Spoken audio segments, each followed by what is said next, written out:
Excuse me, mademoiselle? Hi. My name's George Stobart. Oh, an American by the sound of it. Yep, that's right. On vacation in Paris. Some vacation, huh? You were here when the bomb went off? Sure was. Sat right out in front of the cafe. Did you notice a middle-aged man, maybe 60, with a hat and overcoat? I couldn't believe it. She hadn't even asked how I was feeling. Yeah, he went inside just before the bomb exploded. You weren't related to him, were you? Oh, no, nothing like that. I'm Nicole Collard from La Liberté. What is that, some kind of nightclub? Oh, no, it's a newspaper. You're a reporter? I'm a freelance photojournalist. Say, you could interview me about the bombing. An eyewitness account. Minutes after the outrage that shook the whole of Paris. You know, real-life drama, human interest, that kind of stuff. I'll just stick to the facts, thank you. Did you see who planted the bomb? I know it sounds crazy, but he was dressed like a clown. A clown? It's him again. Have you met the clown before? It's a long story. I have plenty of time. I don't. Who was the guy you were supposed to meet? His name was Plantard. I didn't know him, but he called me last night. He said he had a story which would interest me. He asked me to meet him at the cafe. I guess I'll never know what he wanted to tell me. Well, not unless you have Rosso's gift for psychic interrogation. Why won't you tell me about the clown? Why do you want to get involved? Because he almost killed me. Isn't that reason enough? I guess so. Listen, I'll give you my phone number. You help me with my story and I'll let you in on what I know. And let's get one thing straight right now. This is strictly business. Okay, it's a deal. I have to go develop these pictures. À bientôt, monsieur. Fine. I'll see you soon.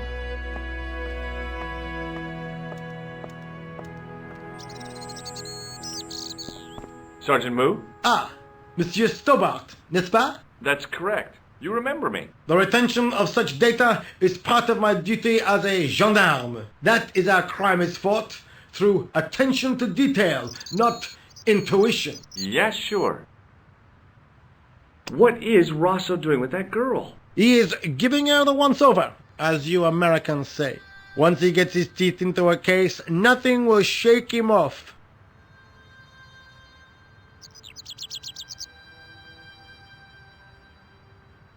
I was one of the last people to see the victim alive, Sergeant. Does that worry you? Yes, it does.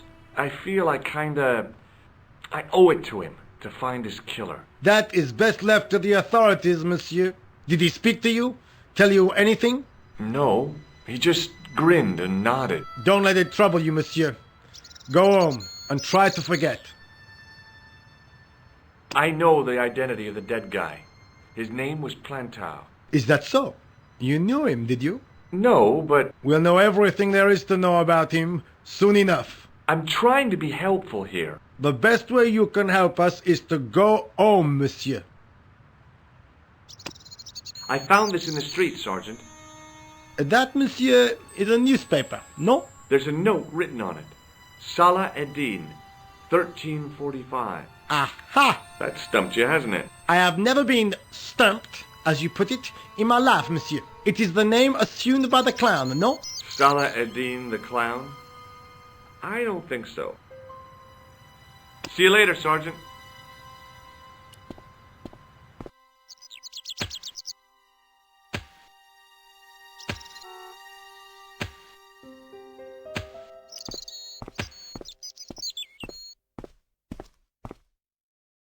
Hey! Stop that! Get away from there! What do you think you're doing? I was admiring your toolbox. Oh, eh? Had a good look, have you? I'm warning you, if you touch it, I'll crack your nut. Okay, I get your point. Hey, you! I thought you'd been arrested. No, it was a misunderstanding. When he pulled that gun, gah! I thought that was it. Those automatics pack quite a punch, you know? He made a mistake. He thought I was a terrorist. You? A terrorist? Ha! He was only doing his duty, I guess. Did you see a clown come by this way? A clown? Like in a circus? Yeah, with makeup and a big red nose. Huh! Those guys are funny, aren't they? Not in my experience. I love the circus, especially the horses. You haven't answered my question. Have you seen a clown? You think I've got time to watch everyone who passes by? Some of us have to work for a living. What's in the toolbox? What's in the toolbox? As if you didn't know. What's the big deal about tools, anyhow? They're cool. Tools are civilization. You don't say. That's right. Tools are what distinguish us from other animals. Who are you calling an animal? I've met your sort before. Looking down your nose at me because I'm working class, huh? I've a good mind to knock your block off. Look, I know you're busy, but surely you'd have noticed a clown. I told you already. I didn't see a thing. He was wearing multicolored baggy trousers and makeup. He'd be a poor sort of clown if he didn't. Did you see an old guy with a briefcase? Wait, silly old coot. Do you know what he said to me? Work fascinates me, he says. I could watch it all day. Quel bit. I could have knocked his block off. Did you recognize the old man? No. Should I have done? Was he a celebrity? No, but I guess he is now. His name was Plantar. Was? He's dead then? Yeah. That's too bad. Now I wish I hadn't called him what I did. If only I could turn back the clock. If only I'd been more tolerant. Regret and remorse are strange emotions. They really bring out the hammiest actors in people. Listen, I have to find that clown. He's a killer. Say, who are you anyhow? A cop? No, of course not. I mean, do I look like a cop? No, but you act like one, sticking your nose in where it's not wanted. How do you know this guy's a killer? Did you see him in action? Didn't you hear the explosion? The cafe was blown up. I wondered what that bang was. Any bodies? Yeah, an old man was killed. Merde. I didn't think it was that serious. What about the waitress? Oh, she's fine. Thank the saints. What kind of tools do you keep in your box? Huh? You really are interested in tools? Sure, like I said, tools are... Yeah, civilization. So you keep saying. So, are you gonna show them to me? Am I? Why, you? Aw, come on. Just a little peek. I've got work to do. Find someone else to bother. Would you like to read my newspaper? I haven't got time to read that. Can't you see I'm busy? You could read it on your lunch break. 10 minutes is all I get. And if my boss had his way, I wouldn't get that. He'd have me on a drip, so I didn't have to stop to eat. Oh, take the newspaper and quit complaining. Pah! Look at this. Damn bleeding heart liberals. Tcha! Save the dolphins. Catch them and eat them, I say. All that fuss over a bunch of fish. Nah, that's more like it. Look at the size of those. Like champagne bottle corks, no? Ah, what's this? Saladin running in the Prix de l'Arc de Triomphe. It's a racehorse? A horse? A legend. Bucephalus reborn, mon ami. Like a streak of lightning she is. Do me a favor, won't you? Keep an eye on my hole. I'm off to put some money on that nag. What about your toolbox? Stuff it. Help yourself.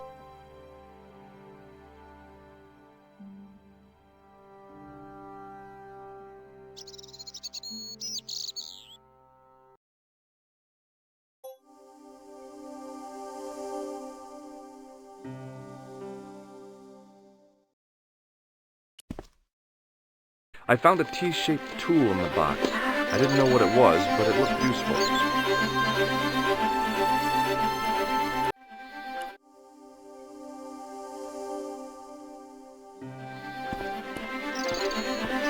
Set into the huge gate was a smaller access door. The door was securely locked.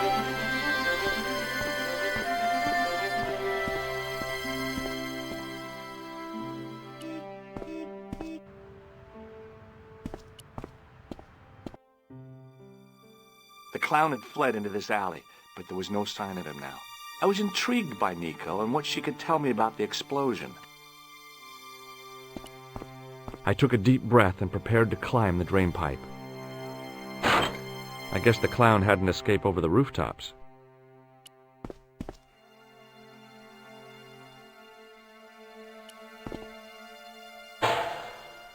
It smelled like someone had dumped a truckload of fish in a locker room on a hot summer afternoon.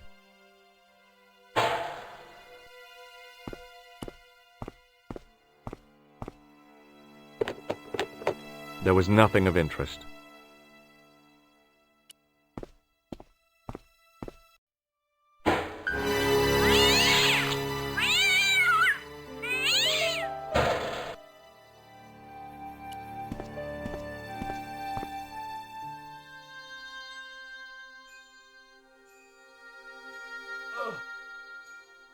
The cover was too heavy and awkward to lift with my bare hands.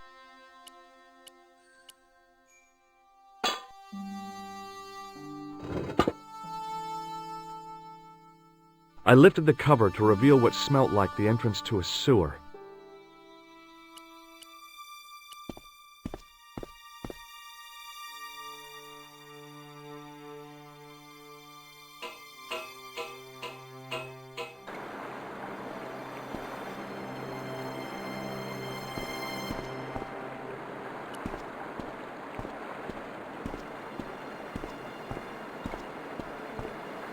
As I picked up the plastic ball, I realized it was intended to be worn. It was the clown's red nose.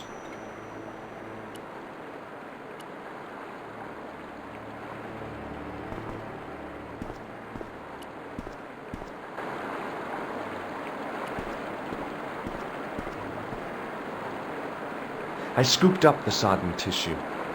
It was cold and greasy, like breakfast leftovers.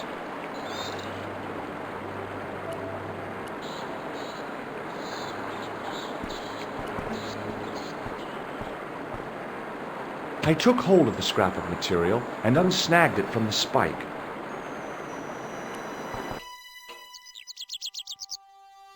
Hi there. Hold it right there, you sewer rat. I knew you'd come back, and now I've got you. What are you talking about? You're trespassing. Come out of there, immediately. That's what I'm trying to do. Give me your hand. Ha! You won't catch me with tricks like that. Keep your distance, monsieur. Okay, okay. Now, what were you looking for? I was looking for a clown. Huh, ridiculous. Do you really expect me to believe that? He planted a bomb in the cafe and blew it up. What? The cafe? Blown up? Mon Dieu! That is awful. And you say the person responsible was dressed as a clown? That's right. He blew up the cafe, escaped into the sewer, changed his clothes, and came up here. Ah, mon Dieu! Then, the man I chased, do you think that man and the clown are one and the same? Well, yes, it had crossed my mind. Ah, that still does not explain what you are doing down the sewer. For all I know, you are in league with him. Oh no, I'm just a tourist. Haha, most tourists are content with the Eiffel Tower, the Louvre, or the Pigalle. I didn't realize my waste pipes were such an attraction.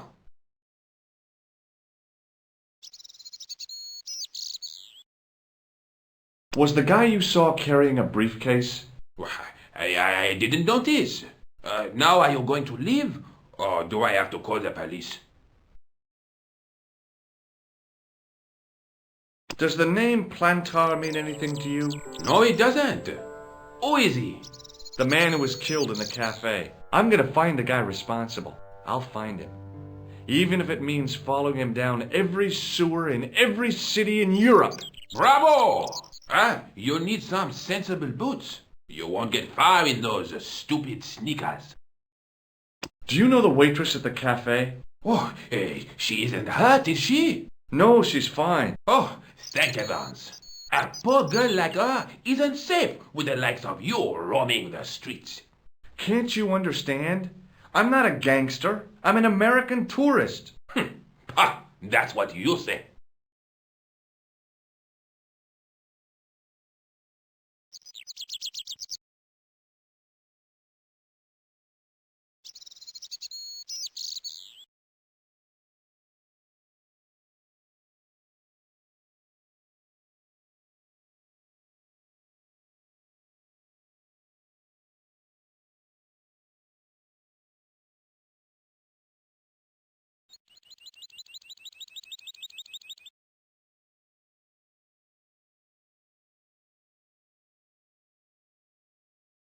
Tell me about the man you apprehended. What is there to tell? He was a typical criminal type. Just like you. Take a look at this false nose. I've never seen it before in my life. Do you recognize this material? I am not telling you anything. What does this tissue mean to you? Nothing, monsieur. It's disgusting. What on earth possessed you to show it to me? Someone has emptied their nostrils into it. Perhaps you'd like to take a look at my card? What is this? Inspector Augustin Rousseau? What does that say? Hominoid Division? A homicide. I think the ink's smudged. Then you are not a tourist. Okay, I'm not. I lied to you. And I'm sorry. Don't apologize, monsieur. You know, I had a feeling there was something different about you. It is your posture, your poise. Oh, yes. There is no mistaking the bearing of a disciplined man. And I should know. I was in the army, you know. When I was your age, I was fighting for my life in the African desert. How can I help you, Inspector? Was the guy you saw carrying a briefcase? Why, yes, he was. Clutched in his arms like a baby. That belonged to his victim. Oh, what do you think was in it? Drugs? Stolen jewels? I don't know. But the killer thought it was worth a man's life. Nothing is worth that, monsieur.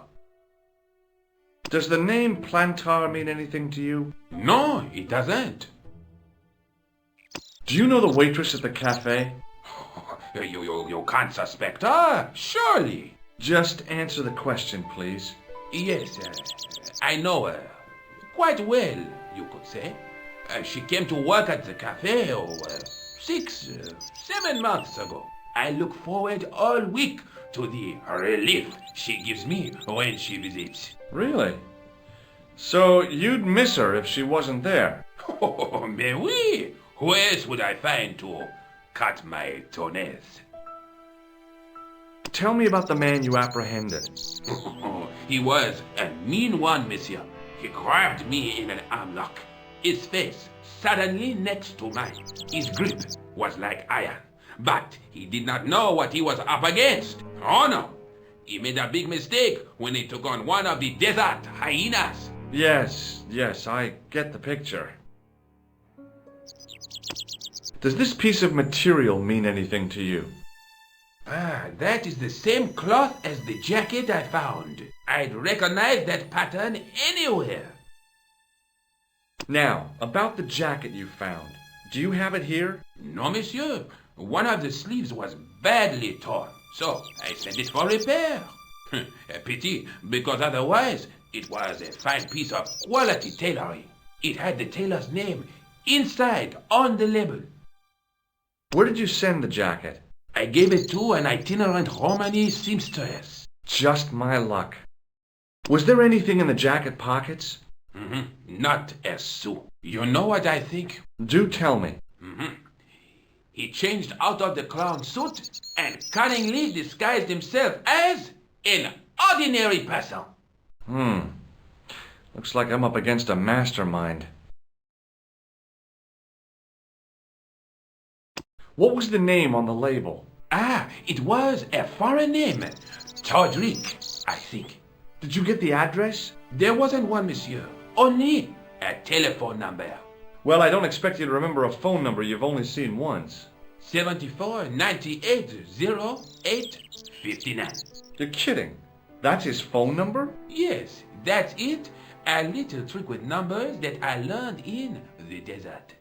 I was taught the technique by a Tuareg shaman. That's incredible. It comes in handy at the supermarket checkout. Do I get a reward? Honesty, monsieur, is its own reward. Then I'm glad I do not rely on honesty to pay the bills. I have to be going. Thanks to your help, the citizens of Paris can sleep a little easier tonight. Vraiment? I was only doing my duty, monsieur. Good luck, Inspector. I hope you catch that killer soon.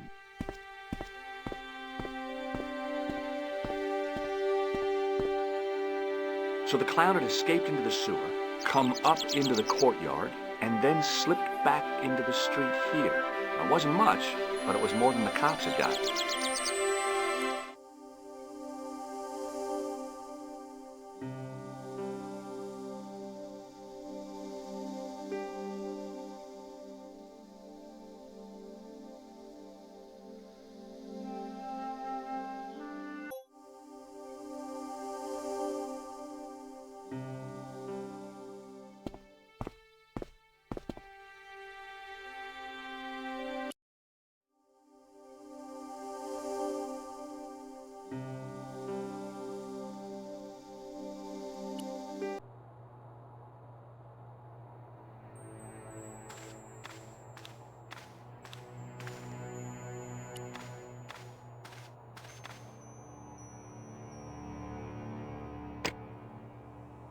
Hello? Who is this? Hi, my name's George Stobart. You don't know me. Correct, Mr. Stobart. I don't. What can I do for you? Well, I'm trying to trace one of your customers. Could I maybe come over and talk to you? No. No, that's not possible. Oh, okay. Forget it. Listen, all I want is a name. What are you talking about? Who are you working for? I guess you might say I'm acting in the interests of truth and justice. Ah, thank God. I thought you were the police. There are innocent lives at stake, Mr. Todrick. Lives that you could save. You're collecting for charity, yes? No, I'm not. All I want from you is information. Go on. I'm listening. Do you know a guy called Plantar? No, I never heard of him. Shall I tell you what happened to Plantar? How he was killed in cold blood? I told you, I never heard of Plantar. What do you know about the clown who bombed the Café de la Chandelle Verte? I don't have no idea what you're talking about. You're cool, Todrick. But I think you know more than you're saying. I don't know who you be, but sure I am you don't know what you're talking about. Oh, this is ridiculous. Quit playing games with me, Todrick. I tell you, I know nothing about no clown. I expect Plantar's a family man, don't you? In their little apartment, Madame Plantar is cooking the supper, listening for the familiar sound of her husband's key in the door. Junior is waiting for his daddy to come home from work. He can't wait to show him the merit marks he earned in school today. Only tonight, Monsieur Plantar won't be coming home. You forgot the puppy. Huh? The faithful puppy dog, waiting for the sound of his master's voice. Well, maybe they don't have a dog. What do you think? I don't know, Plantar. I never heard of Plantar. None of this has anything to do with me. Thanks for nothing, Todrick.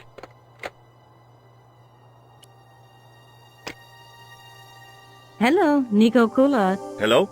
It's George. Ah, oui. You said to call if I could help. Have you any news for me? You bet. I met a witness who spoke to the clown. And I know where the killer gets his suits. No kidding. Hey, I'm impressed. You are? Well, it wasn't easy.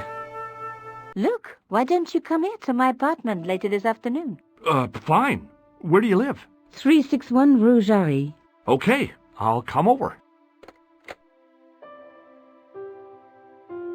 I was used to working alone, but I had to admit it felt good with George on the case too. But there were some things I was going to have to do alone, and fast. I needed the answers to some questions. Who was the costume killer? And why did he murder Carchon? Why did Carchon ask for me to interview him? How did he know my father?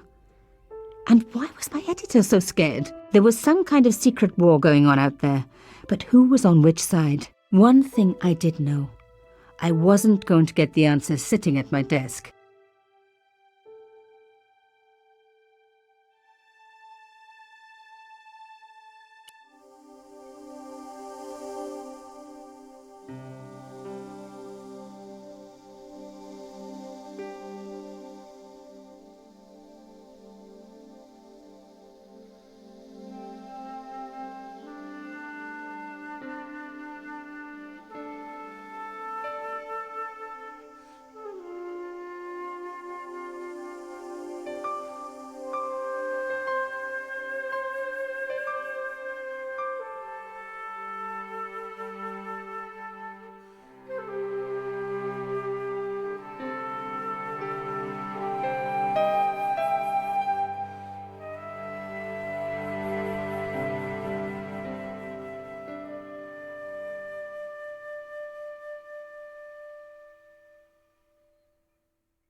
There wasn't anyone that I needed to call.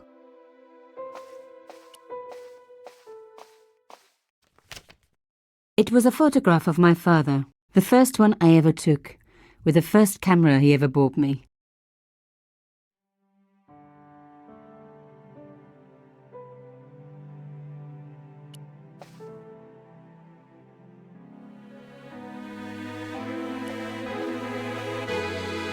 You have no messages. No, I'm not giving up.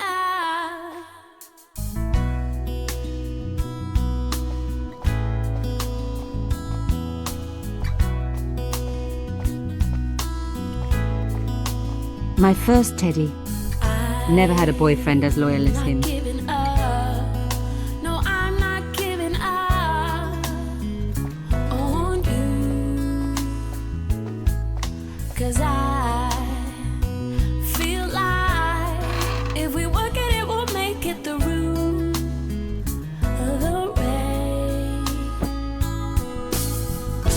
I know sometimes The box was carved by my father. It never had a key. The elephant on the lid was a perfect match to Carchon's.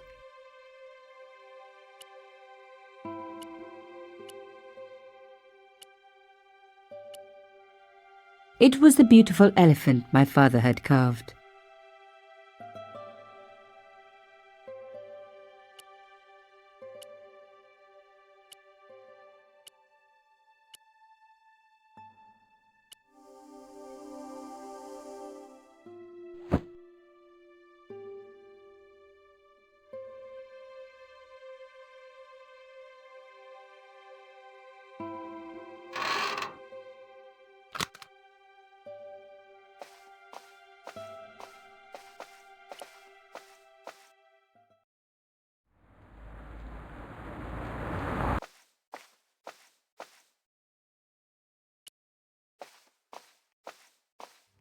Mademoiselle Collard. Oh, hello there. Don't tell me. I'm going to meet a tall, dark man. No, I don't think so. Why would you say that? Oh, just a wild guess. Anyway, your cousin's female and very pretty. What? Your cousin from Marseille, how could you forget her so soon? She was only in your apartment yesterday. Ah, really? Such a charming young girl. Isn't she? And in my apartment, you say? She let herself in, of course. She's got a key. Suddenly everything made sense. My apartment had been bugged. That was how Plantard knew all about my article. How did I know? Because the only cousin I have is a sweet little guy called Jean-Marc, who runs a patisserie in Le Touquet. These people were determined, which meant they were also very dangerous. I suppose she'd forgotten which apartment was mine. Oh, Miss Collard, you're a mind reader. That's just what she said. Oh, I bet it was. Well, I'd better be going. See what my sweet cousin's been getting up to. Au revoir, mademoiselle.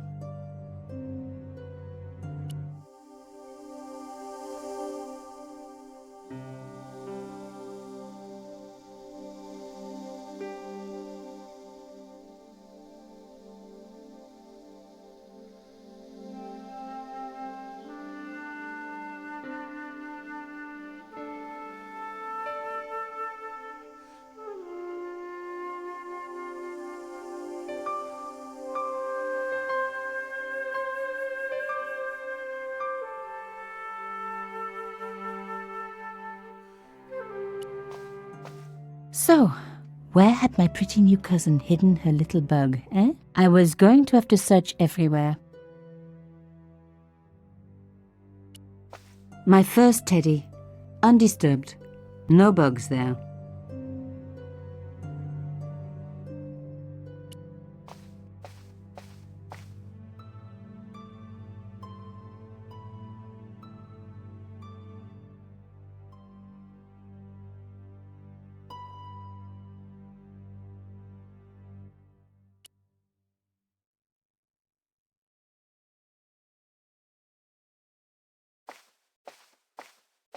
There wasn't anyone that I needed to call.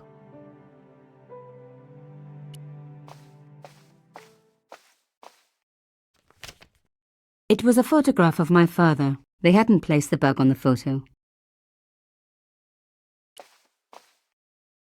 You have no messages.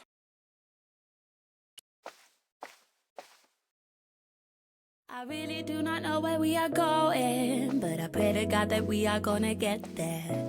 Stay with me, don't leave me where you going. I can't be left alone out of my own hair. I think I know exactly what you're thinking, cause I think I feel the same way too.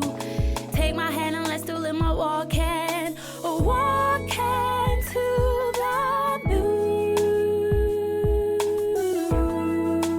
Let's go to the stars. Everyone dreams of...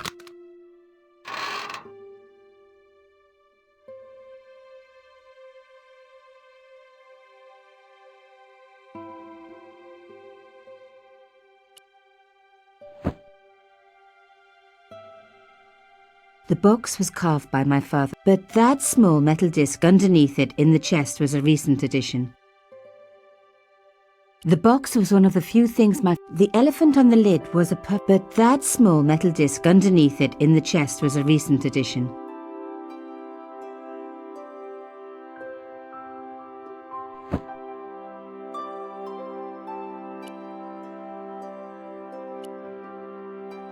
The box was one of the few things my father...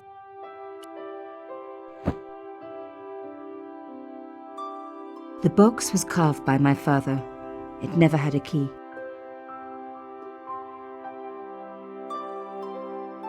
The box was... The elephant on the lid was... The box was one of the few... The elephant on the lid was a perfect match to Cochon's. It was the beautiful elephant my father had carved. No. No. No. No.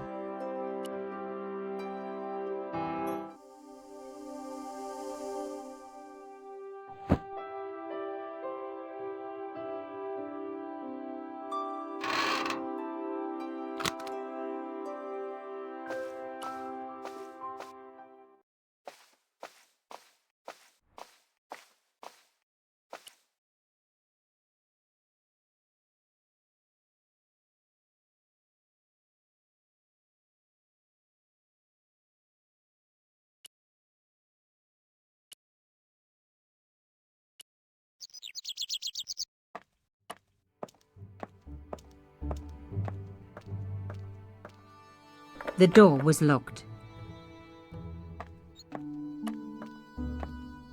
I didn't need to call anyone.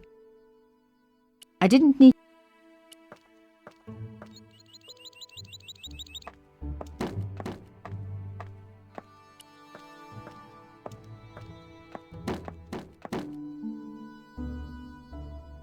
Hey, where do you think you're going? I wanted to see the crime scene for myself. It's too dangerous. I am under strict instructions to stop gossip mongers and vandals from getting in. But I'm a journalist. Exactly. Didn't you hear what I just said? What if I told you I was from the insurance company? I'd ask for your ID. Oh. Hello, could I ask you some questions?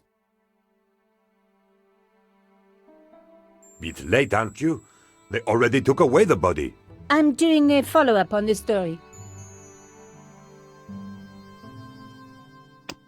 Do you like this coffee? It's the kind of thing you pick up for a couple of euros at Les Puces de Saint-Ouen. You're doing a fine job. Damn right I am.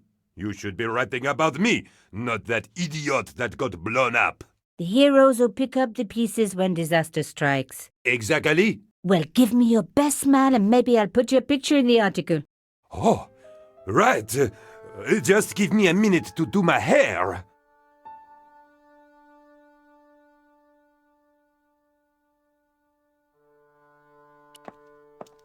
The police had removed the body, but nothing else looked disturbed.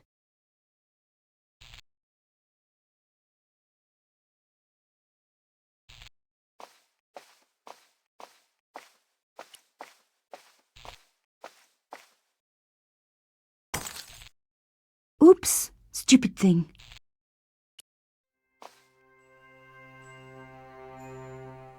A panel had been blown away, revealing a gap. From this angle, I could see that something had been lodged in the gap behind the pipes.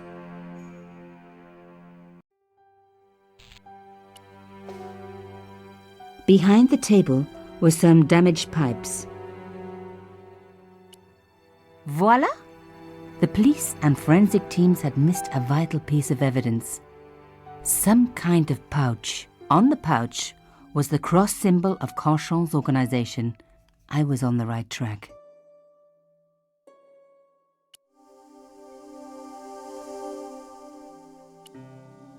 On the pouch was the cross symbol of Cochon's organization. Inside the pouch were two items: a strange metallic artifact and a letter in some kind of code. The artifact had a sword laid across scales. There was a picture of Lady Justice on the locked panel in the room below the conciergerie. The artifact had a sword laid across scales. There was a picture of Lady Justice on the locked panel in the room below the conciergerie. Another coded message using the same cipher system. So, Plantard was involved with Cochon.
Plantard. Pierre killed. Murderer must have followed trail from Arnaud and Yamada. He will come for us now.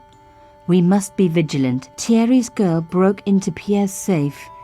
She worries me. Imelda. So much for Imelda's innocence. Plantard was working for her, and for Canchon. But why did Plantard want to meet? Was it a trap? Or maybe he was in too deep and needed me to tell the story, whatever the story was. One thing was clear. It was a story worth killing for.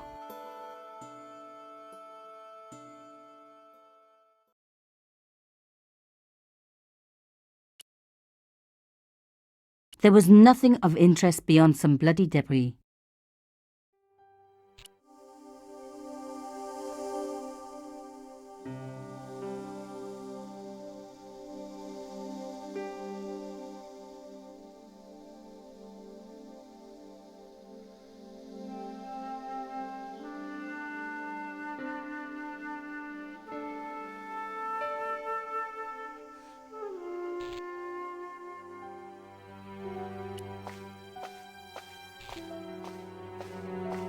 Some journalists drink on the job, not me. Some journalists drink on the...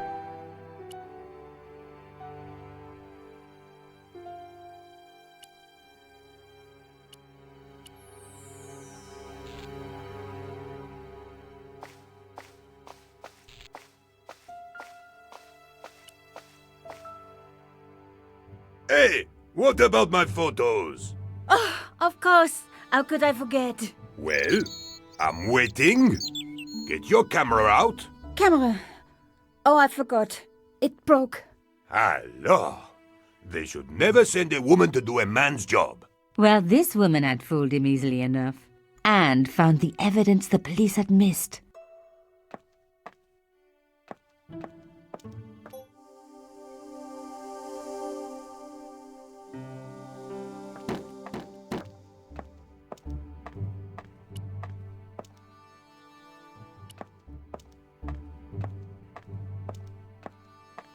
There might have been clues down there, but I was relieved I didn't have a sewer key.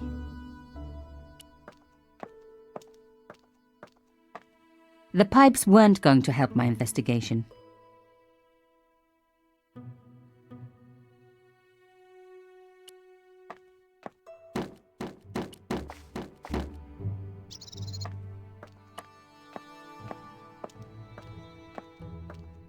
I didn't need to call.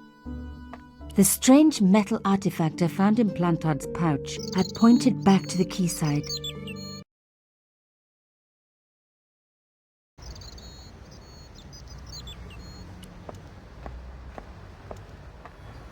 The cross looked familiar.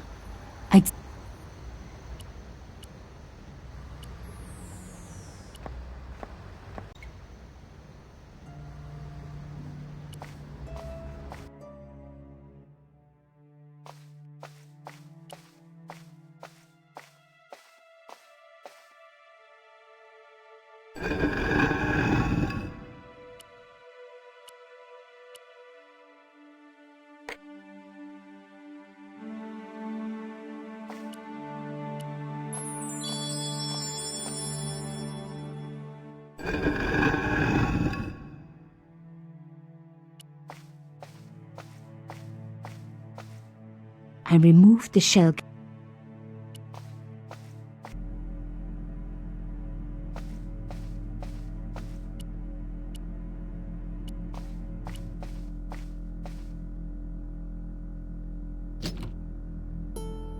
Plantard's key fitted the lock, so he must have used this place too.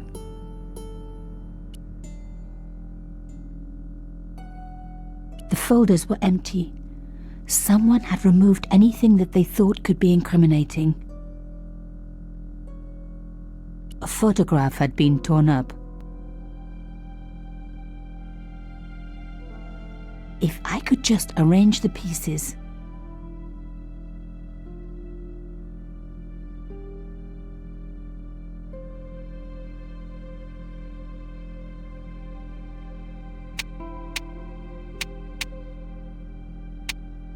Oh my God, It can't be.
There was no doubt about it. It was a picture of my father. Papa! Oh, God. After what I'd gone through, I thought I could face anything, but not this. My father, the one person in the whole world who I truly admired, standing with Cachon, while those murderers carried on with their evil work. My father, grinning at the camera. I couldn't believe it. I realized that I desperately needed to get to the bottom of this story, and that I really needed George.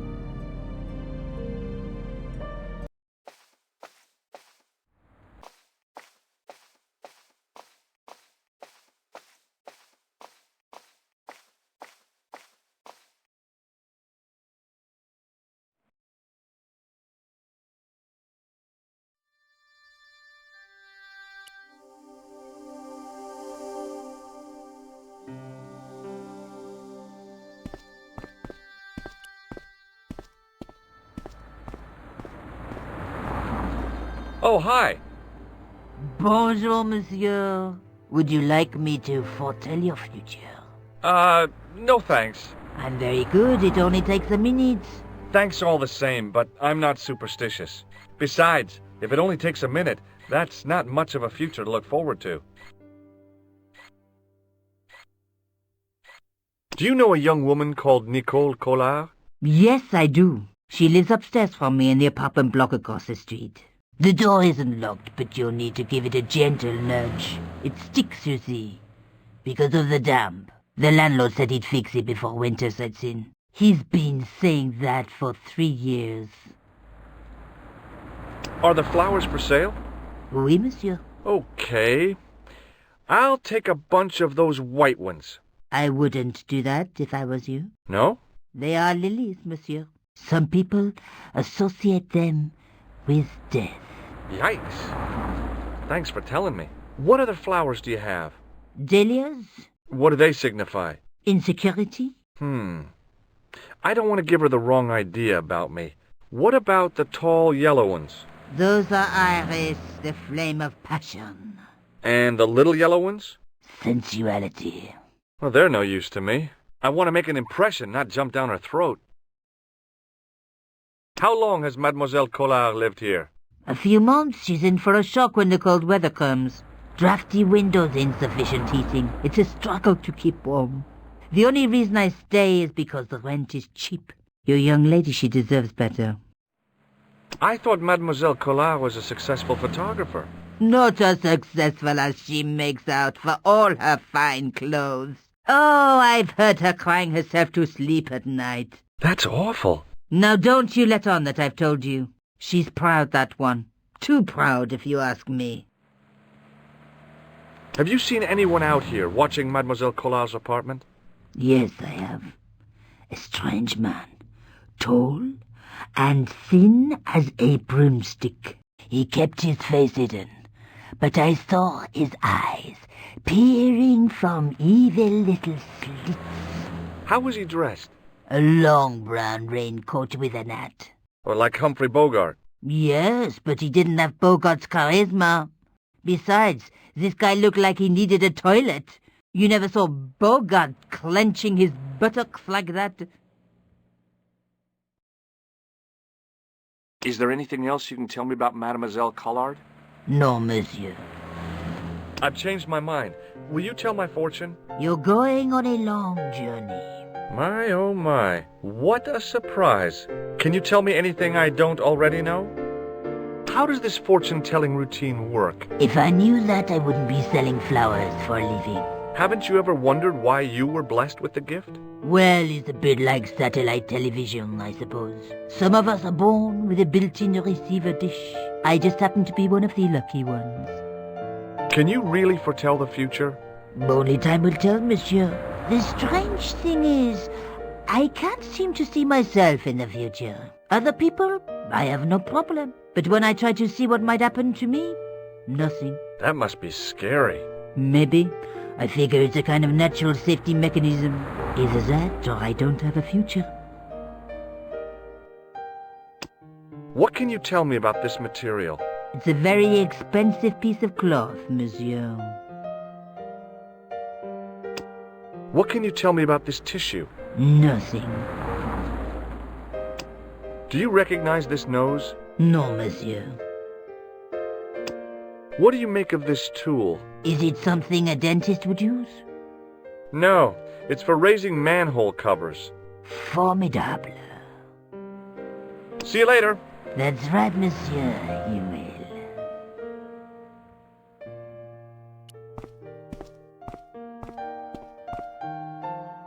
Remembering the flower seller's advice, I pushed the door gently just above the lock. Hi. Bonjour. I'm glad you could make it, monsieur. Please, call me George. Fine. I'm Nicole. Take a seat, George.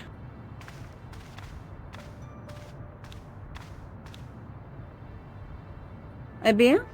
And what have you been up to? I've been exploring the sewers underneath the cafe. I thought I could smell something bad. The clown used the sewer to escape and to change out of his costume. I guess he was in a hurry. He left his jacket behind. And? I got his tailor's phone number. You had better luck than I did. Luck, she said. Luck. Hard work, I'd call it. What happened? My editor told me to drop this story. Can you believe it? But you're not going to do that. Oh no. I'm going to find out what's behind these killings. It just doesn't add up. It almost feels like some sort of conspiracy. The police in 3 different countries have kept very quiet about the murders. The press don't connect them at all. They blame them on political, religious, or militant minority extremists. Well, that covers just about everyone. Tell me more about yourself. There's nothing much to tell. Well, how'd you get into photography? I guess I owe that to my father. He bought me my first camera. I was 8, and my parents had just split up. Did you live with your father? Yes. My mother went off with her new boyfriend. I didn't mind. Papa was all I needed. 4 years later, he died in a plane crash. Oh, I'm sorry. It's all right. I don't mind talking about him. He was more like an older brother, really. Always joking and laughing. Papa always wanted me to study art. That's why I went to college. Did you learn about photography at college? God, no. I couldn't afford the materials. We were billed for everything we used. Paint, canvas, paper. Most of my year turned to minimalism. It was cheaper. I used to go poaching in the park for squirrel hair. The only time I wasn't hungry was the term I did printing. I used to eat the potatoes. You're making fun of me, aren't you? Oh, no. Tell me more about the clown's previous victims. The first was Arnaud Bellotta, the millionaire pharmaceutical baron. He made his money from amphetamines in the post-war slimming and diet boom. Imagine it, millions of housewives literally speeding their butts off. The only witness in the case was his Filipino au pair. She swears he was lured to his death by a snowman. What about the clown's second victim? Yamada, the controversial Japanese politician. He inherited his fortune from his father's electrochemical consortium. How did he die? At the hands, or should I say flippers, of a giant emperor penguin. A snowman, a penguin, and now a clown. I had been about to add mime to the list, but stopped myself. I really didn't want to have to explain to George about my father's involvement with Cachon. You know, I hate to admit it, but this is scary. And I'll tell you this, I will not be accepting any invitations to costume parties. I don't blame you for being scared. I am too. But this story could be my only chance for a big break. Or an early death. I found a piece of material near the cafe. When I showed it to the concierge, he recognized it right away. It's very distinctive, all right. Just wait until you see this. I developed a film I shot at the cafe. Here, George. It's an enlargement I made. Look what that guy's wearing. Checkered pants. The same material as I found in the sewer. That's right. This guy shouldn't be difficult to find. Oh, no? Take a close look at his right cheek. A scar in the shape of a horseshoe. Or a crescent moon.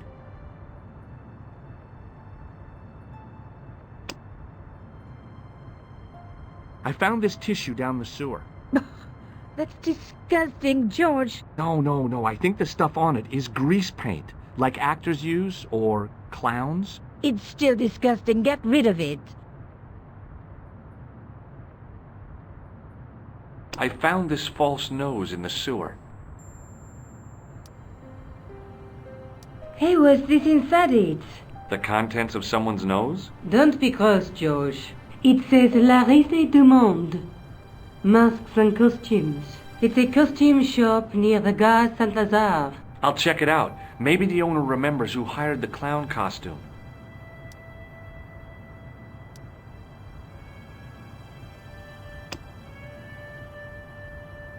This is the tool I used to get into the sewers. Fascinating, George. You're not interested, are you? Oh, of course I am. I think it was very brave of you to go down those sewers. Yeah? Well, it was kind of scary, but, well, I had a job to do. How come you enlarged this photograph of me? Because I noticed the guy behind you, of course. I have to go. Okay, I'll see you later.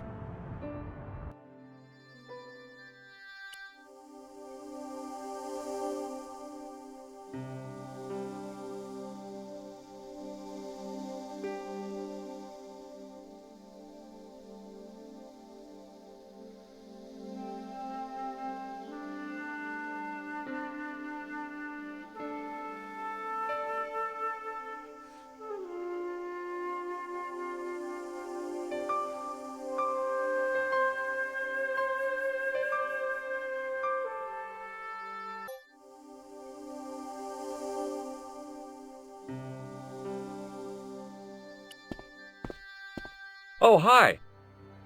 Bonjour, monsieur. How's your girlfriend? She's not my girlfriend. Maybe not yet, but I see your paths entwined in the future. I doubt it. Do you recognize the man in this photograph? Oh, what a hunk. He's a killer. I can see that. His eyes say it all. See you later. That's right, monsieur, you will.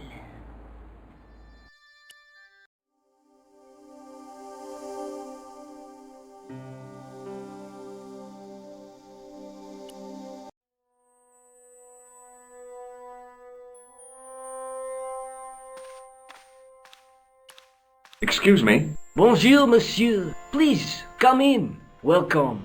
Leave the mundane world behind.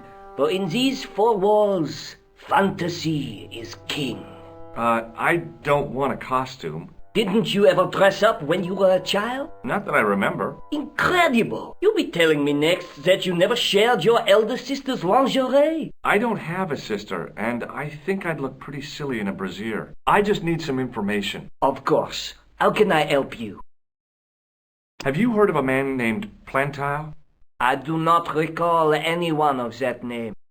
I'm looking for a man who hired a clown costume from you. Oui, monsieur. I do not see how I can help. Don't you keep a record of costumes that you've rented out? Of course, monsieur, but... Well, then, I'd like to check your records. Give me the names of everyone who's rented a clown suit. Impossible. There are too many. Does this dirty tissue mean anything to you? Let me smell that.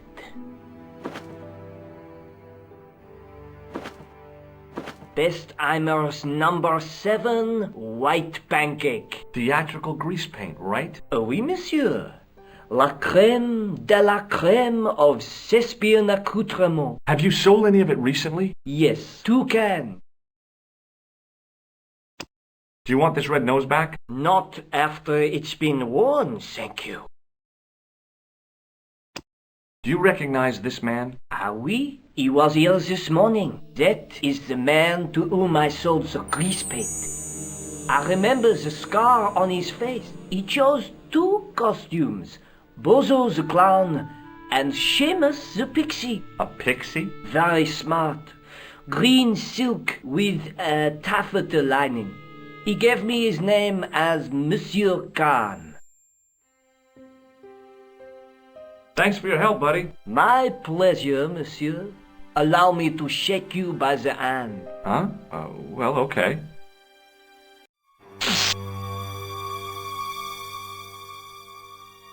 What are you trying to do, kill me? You did not find it amusing? I never saw the funny side of electroshock therapy. Eh bien, it is yours to keep.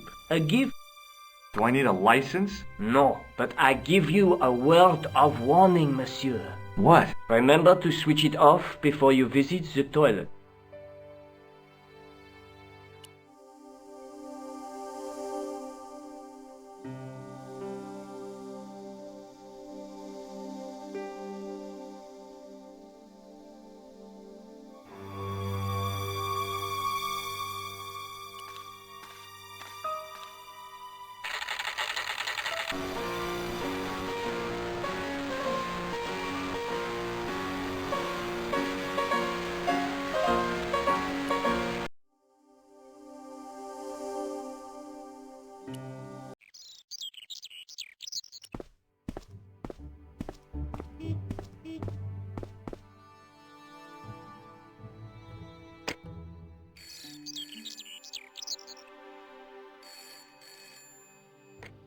Hello? Who is this? Mr. Todrick? Oh, it's you again. What now? The man I'm looking for is called Khan. He bought a suit from you, remember? Mr. Khan. Yes, I remember him. Yes, I delivered the suit to his hotel. The Hotel Ubu. I don't remember the room number. It was upstairs. The second room on the right-hand side of the corridor. Thanks, Todrick. That's all I wanted to know. Now I've got you, Mr. Clown.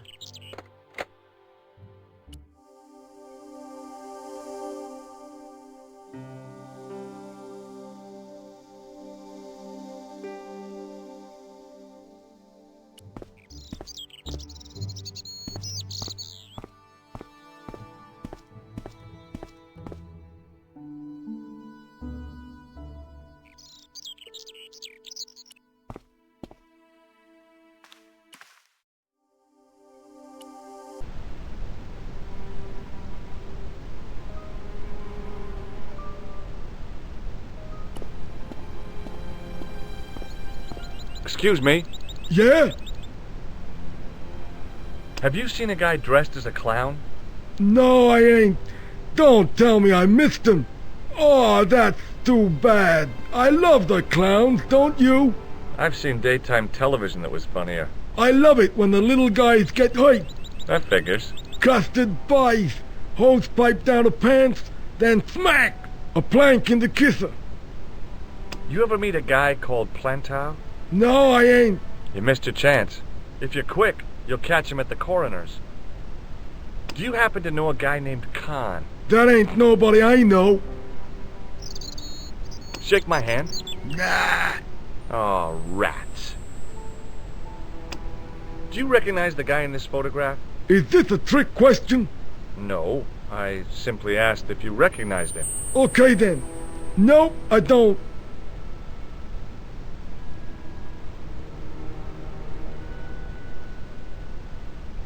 See you later. Not if you see me first.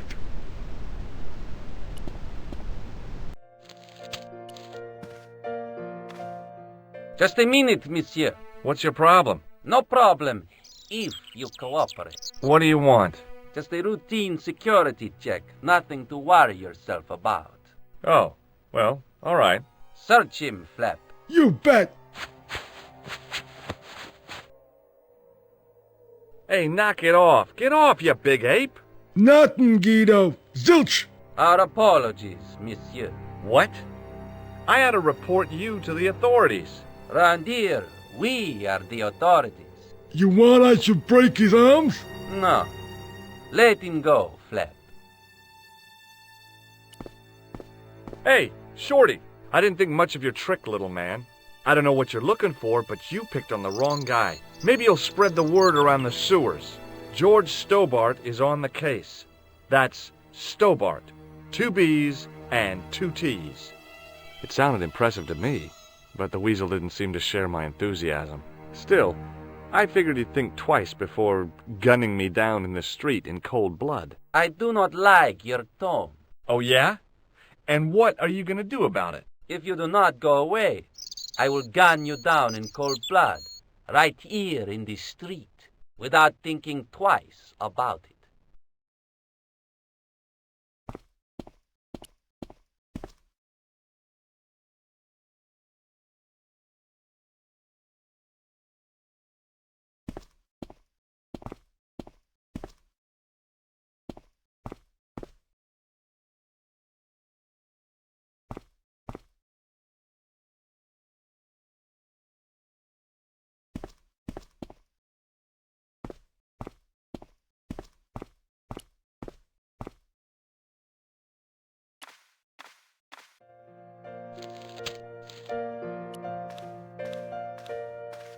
Hi there, ma'am. Well, hello. What can I do for you? I'm looking for a man. You disappoint me, my dear. For one foolish moment I thought... But never mind. Aren't you going to tell me your name? George Stobart, ma'am. How sweet! I once had a stable boy called George. I am Lady Piermont. The common reaction is to kneel and stutter, but it's not obligatory. A real lady? I mean, you're an honest-to-God aristocrat? Oh, I don't know about that. Few of my ancestors are honest, not even to God. I can trace my family back to the Normans, but don't let that intimidate you, George. Beneath that impressive pedigree, I'm just flesh and blood. The blood may be blue, but the flesh is the plump beef of old England, so to speak. You appear distracted, George. Is there any way I can help you? Did you know there's a gangster out front? What makes you think he's a gangster? The Italian suit and the bulge in his pocket? I know plenty of men with Italian suits and bulges in their pockets. That doesn't necessarily make them gangsters. That gangster I told you about? He went through my pockets just now. Good heavens! One never knows what to expect in foreign parts. Thank you for the warning, young man. I shall hide my credit cards in my underwear. Are you here in Paris on vacation? No, darling, I'm on holiday. I needed to get away after Algy's funeral. I didn't realize you were mourning the loss of a loved one. I'm not. He was my husband. I'm sorry to hear about your husband's death. You wouldn't be if you knew him, my dear. It gave me the opportunity to take a well-deserved holiday. Daphne suggested a change of scenery. Paris, she said. A wild romance is just what you need to take your mind off the inquest. Well, the closest I came to romance was being wooed by a drunken Breton chef. I must say I was disappointed with his coq au vin. Not at all what I was expecting. I was thinking of cutting my holiday short, packing my bags and heading back to Hemel Hempstead. That was until last night. What happened to you last night? I was stricken, Mr. Stobart. Cupid's arrow has cleft my bosom. They couldn't really miss. It was just as I'd always imagined it should be. The intimacy of candlelight, romantic music tinkling across the room, and then a stranger's glance. Those brooding eyes, that suave manner, those tight trousers. He was the man I'd been waiting for all my life. I'm glad he finally turned up after all these years. Ah, but it wasn't to be. He was merely toying with my affections. And if I ever catch up with him, he's dead. Who was the guy who led you on? His name is Merlin. I'm looking for a murderer. Good heavens! You're a private detective. That's correct, ma'am. What's the term you Americans use? It's on the tip of my tongue. I believe what you're thinking of is Dick. Precisely. Have you come across a man who calls himself Khan? I am familiar with only one person named Khan. Genghis Khan, the legendary Mongol barbarian chieftain? No, darling. Kevin. Kevin Khan? I never heard of him. I'd be most surprised if you had, darling. He's a pharmacist in Hemel Hempstead. Organises fundraising for the Rotarians. Lovely man. Does he have a scar on his cheek? I really wouldn't know, sweetie. Do you recognize the man in this photograph? My God, it's him! That's Merlin! She represented everything I loved about the English. The lady was totally deranged. Merlin? You mean King Arthur's wizard? Good heavens, no! Monsieur Merlin is a fellow guest. He's the man I've been telling you about. That's the man who spurned me. The man you know as Merlin is a fake. What do you mean, sweetie? He's a murderer. He also uses the name Khan. I am shocked, Mr. Stobart. Shaken. I took him to be a gentleman, a man of honour. Do you know, I'd rather like to assist you in stitching him up. When did you last see Merlin? It was no more than an hour ago. He came downstairs and spoke to that clerk chappie. Something passed hands. I couldn't see what exactly. A briefcase? No, smaller than that. A bundle of papers, perhaps. The clerk put it in the hotel safe and Merlin went out. Are you sure you saw Merlin putting documents in the safe? Yes, darling, positive. I wonder what they were. Obviously something of great importance. Yeah. I'd sure like to get my hands on whatever it is. I'll bet they had something to do with Plantar's briefcase. Has Merlin returned to the hotel? No, he hasn't. Are you going to search his room? If I could get in there, I would. Do you know what this is? At a guess, I'd say it was a clown's nose. That's right. It was worn as a disguise by a vicious killer. Ah, Mr. Merlin, perchance. That's him.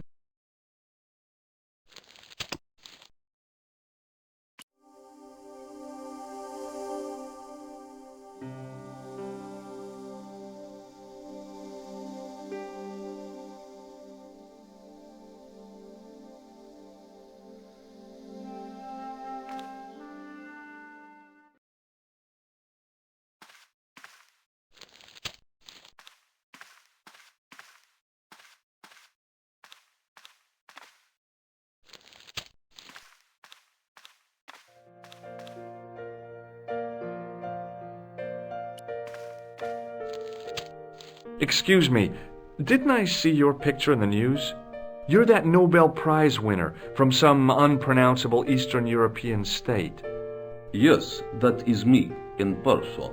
I don't want to worry you, but have you had any threats on your life? You know, mysterious phone calls, letters made up of headlines cut from the newspaper. I don't know what you're talking about. Do you know a guy called Plantar? I don't know anybody in Paris. Oh, well, this guy's dead anyhow. Why do you ask me about dead men? I have seen enough of death to last me a lifetime. I'm, sure you have. Have you seen a clown? I beg your pardon? The clown. A guy in funny pants. Have you seen him? My pants are from England. Marks and Spencer. They are a pleasure and a comfort to wear, with much support. I'm real glad to hear that. You know, it's good to know you Nobel Prize winners are human too. In my country, the people make do with string and egg cartoons. For pants? For everything.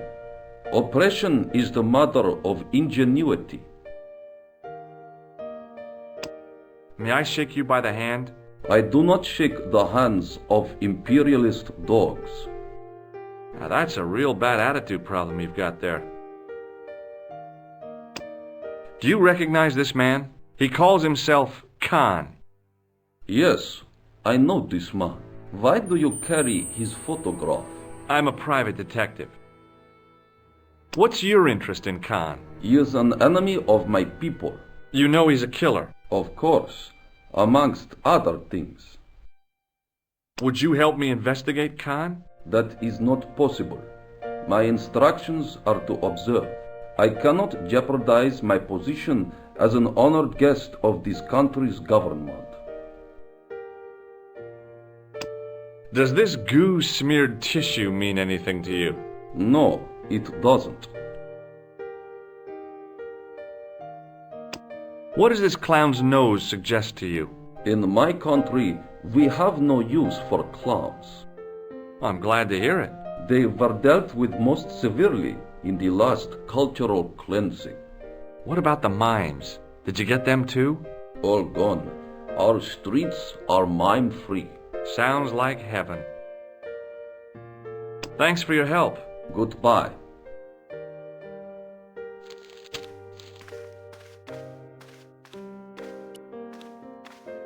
I want some information. Who are you? The police? I'm conducting a private investigation. Ah, I know only too well what you mean. That is one of the drawbacks of the catering business. When people book into an hotel, they leave their morals at home, no? I've just been manhandled by a gorilla. Yes? I do not see any signs of a gorilla. No, not a real gorilla. It was a guy who looked like a gorilla. It happened right out front of this building. Let me get this quite clear. Are you complaining or bragging? I want to know what you're going to do about it. The scrawny one has a gun. I suggest you contact the police. Can't you do anything about them? What goes on in the streets of Paris is hardly my responsibility. I'd like to retrieve something from your safe. Ah, oui, monsieur. May I see some form of identification? Like what? A driving license, perhaps? I don't drive. Your passport? I don't have it with me. I could show you my operation scar. I'm sorry, monsieur. I must have some form of unique ID. You won't find a more unique ID than my scar. I'm sorry. I must insist on a more traditional identification. Rats.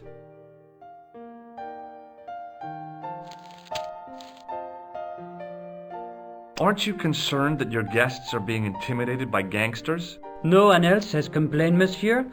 Did they steal anything from you? Well, no.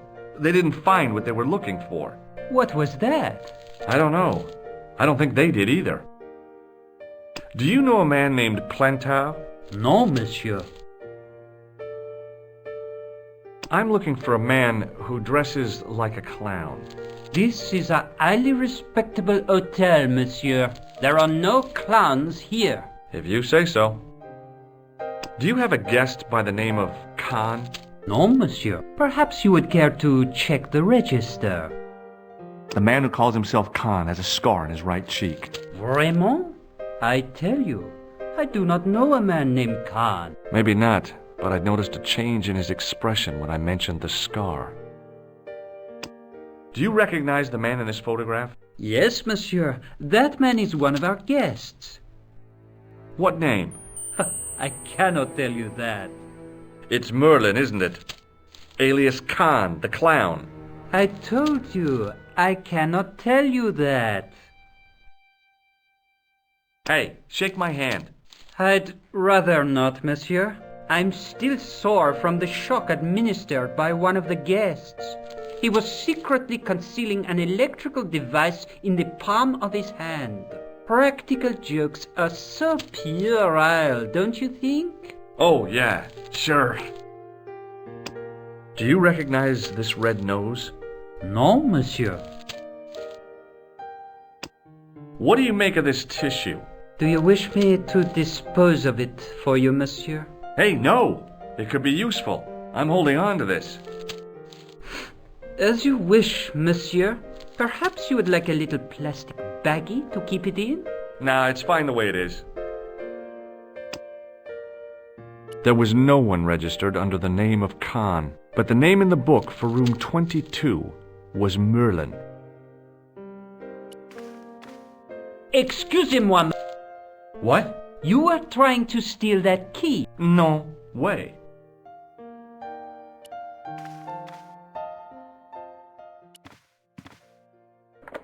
The door was locked.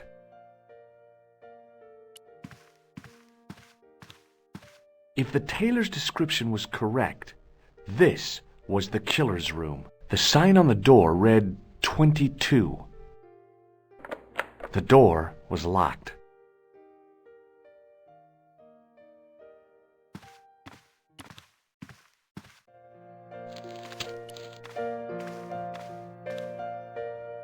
Hello again. Thanks for your help. Goodbye.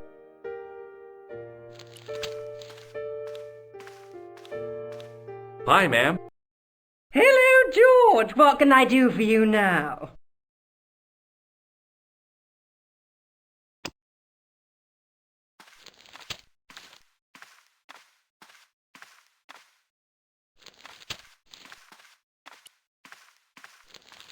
What now, monsieur? About the key hanging on the hook over there. Oui, monsieur. Which room is it for? Number 21. Is that room taken? No. The guests checked out this morning. I'd like to check into room 21. That is not possible. How come? You said it was vacant. It is reserved for another guest. Rats. No, monsieur. Dutch. I believe Khan, the man with the scar, is also known as Merlin, the man who has taken room 22. What of it? What do you want? Access to his room. Do you have a license, monsieur? Huh? A private investigator's license? Well, not exactly, but I can explain everything. I am sorry, but without credentials... I insist you give me the key to Merlin's room. I cannot do that, monsieur. This guy Merlin is a menace. So you say, monsieur. He's not only a danger to society, he has toyed with the affections of Lady Pyrmont. Ciel! Are there no depths to which he will not sink? Precisely. He's already killed once, twice, maybe as many as 3 times. With your help, I just might be able to stop him. But what if he finds out I have helped you? No, I cannot do it.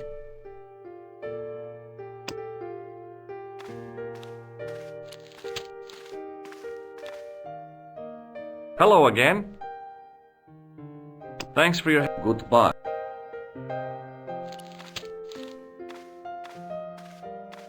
Hi, ma'am. Hello, George. What can I do for you now? Would you distract the clerk while I borrow a key? Are you asking me to aid you in a criminal act, darling? Oh, no. It's the key to an empty room. And why, may I ask, do you wish to gain access to an empty room? Do you plan to squat? No, ma'am. Scouts honor? I was never in the Boy Scouts, ma'am. Oh, you should have been. What were your parents thinking of? It's a fine way for a boy to get licked into shape. Now tell me, why do you want to get into that room? It's next to the room the killer is using. Ah, so you plan to eavesdrop on Merlin? I was hoping there might be a connecting door. Well, how can I refuse? I shouldn't think my feminine charms would be much use in this case, but a good dose of English arrogance might do the trick.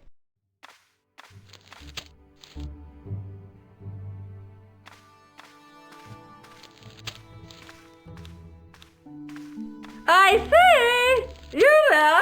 Flunky! Oui, madame. Listen carefully. You do understand English, don't you? But of course, madame. Good. I wish to deposit some jewellery for safekeeping. I understand. Are you quite certain? Oh, bien sûr, madame.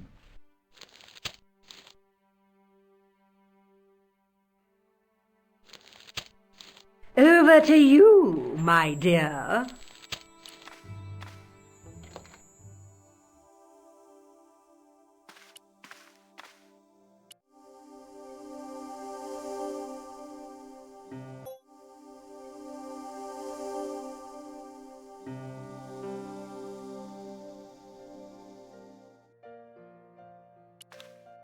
The sign on the door. The sign on the door. Maybe it wasn't the right room, but this was the right key.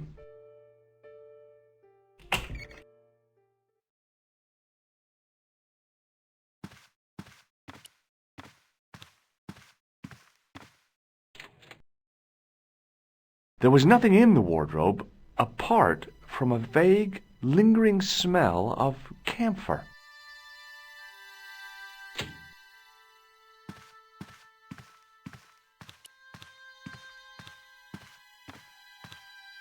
The cabinet was empty, but it smelt of onions. No kidding, it really did.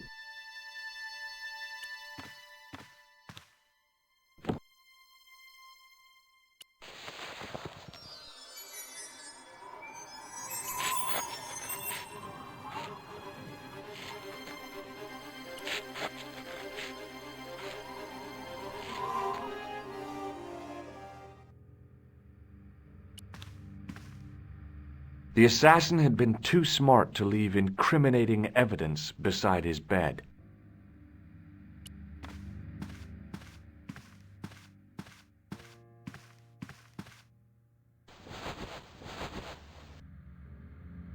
The bed was freshly made, and the crisp white sheets told me nothing about the killer's habits.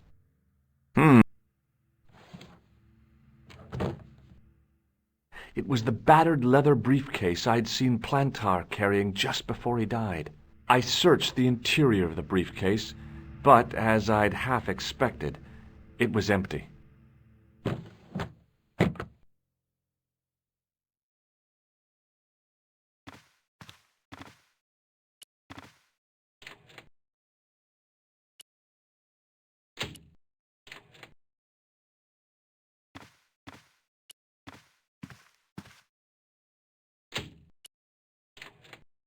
The closet was a solid, impressive piece of antique furniture.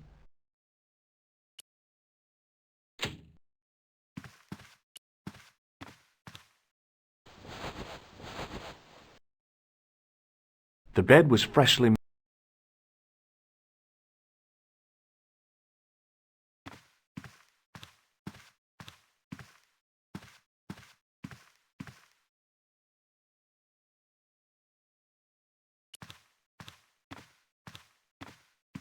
It was Khan. I had the kind of feeling in my stomach that would usually send me running to the bathroom.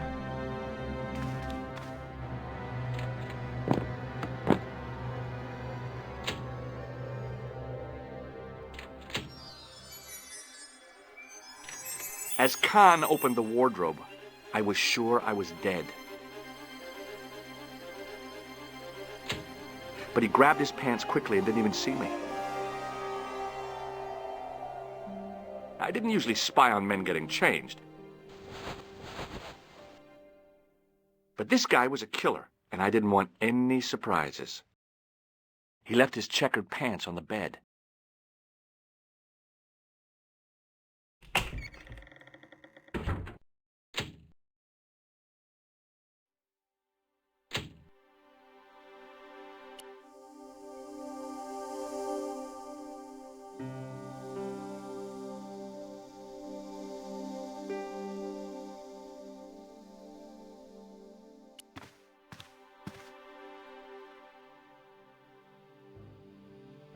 I had that kind of feeling you only get from searching still warm pants. The pocket was empty.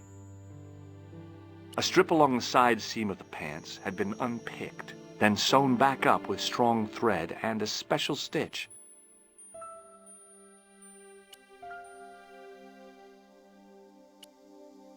I couldn't do that. There was nothing in the pocket. A strip along, then sewn back. I flipped the pants over. I found an ordinary matchbook. No matches, no clues. But as I pulled it from the pocket, a strong thread came with it. A thread with a metal tag on the end. I pulled on the metal tag and the thread came out of the pants. It was like pulling out a ripcord. I found nothing in the pocket. The pocket was empty. I turned the pants over again. I searched the pocket gingerly and found a pass card. It read, Thomas Merlin, Gruber Electronics Corporation.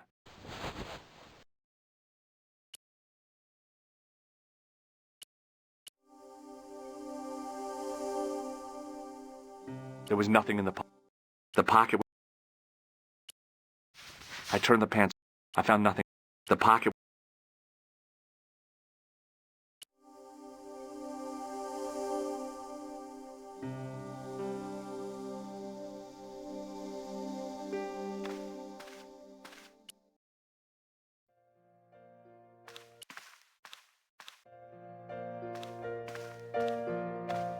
Hello again. Does the name on this matchbook mean anything to you? Indeed it does, for Alamut was the home of the old man of the mountains. You do not know him? No, I don't. Do you recognize this card? No, I do not. Thanks for your help. Goodbye.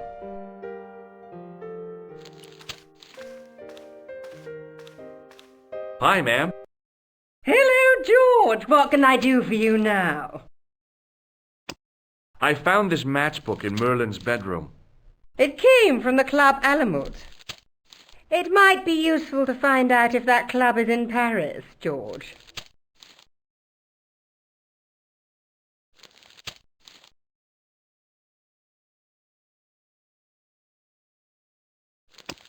I found this pass in Merlin's room. So, that deceitful little man is passing himself off as an electrician, is he? Uh-huh. This guy probably has 1,000,000 faces.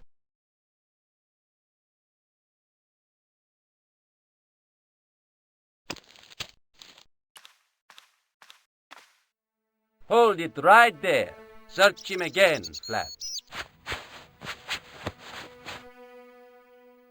Nothing, Guido. Okay.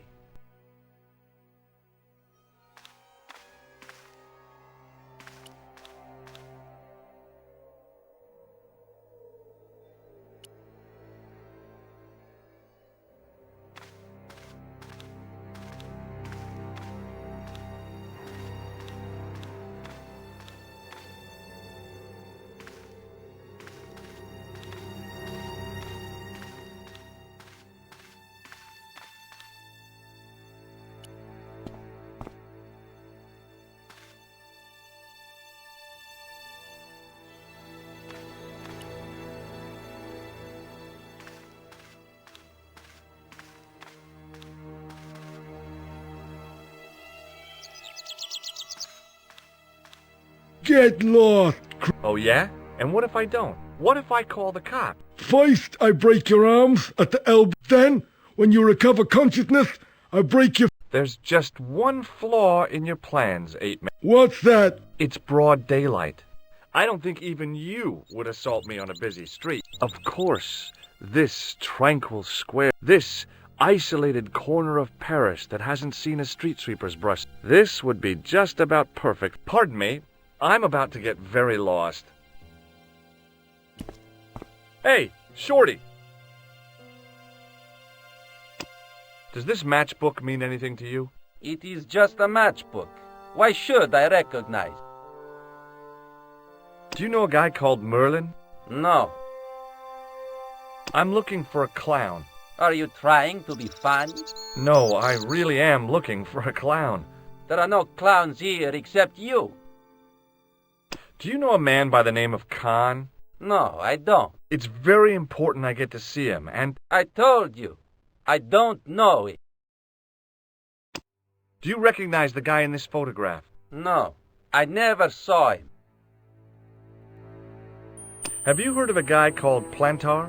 No, that name means nothing to me. Will you shake my hand? Are you joking? Who knows where it has been?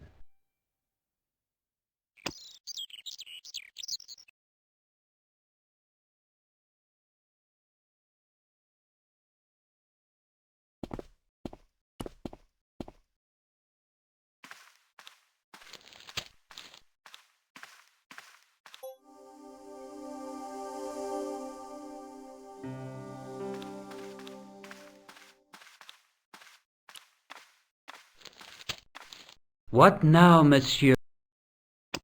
Does this matchbook mean anything to you? No, monsieur. Does this pass mean anything to you? That is Monsieur Merlin's property. That's right. Merlin the murderer. I want to see what he's left in your safe. Impossible. I cannot betray his confidence, no matter what you say he's done. You're making a big mistake. Maybe. I can live with that. A murderer? Are you sure? Positive.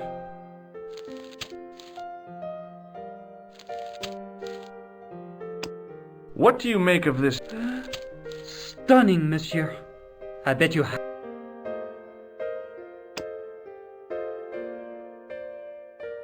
What now? Did I show? Oui, monsieur.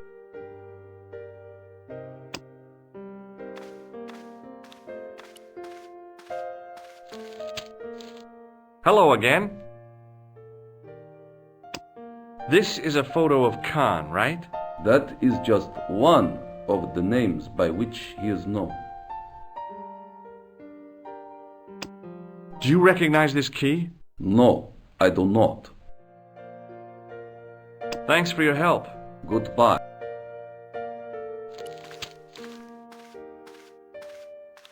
Hi, ma'am. Hello, George. What can I do for you now? I showed the pass to the clerk, hoping he'd give me Merlin's papers, but he wouldn't buy it. He's too scared. I'll give him something to be scared of. Follow me, George!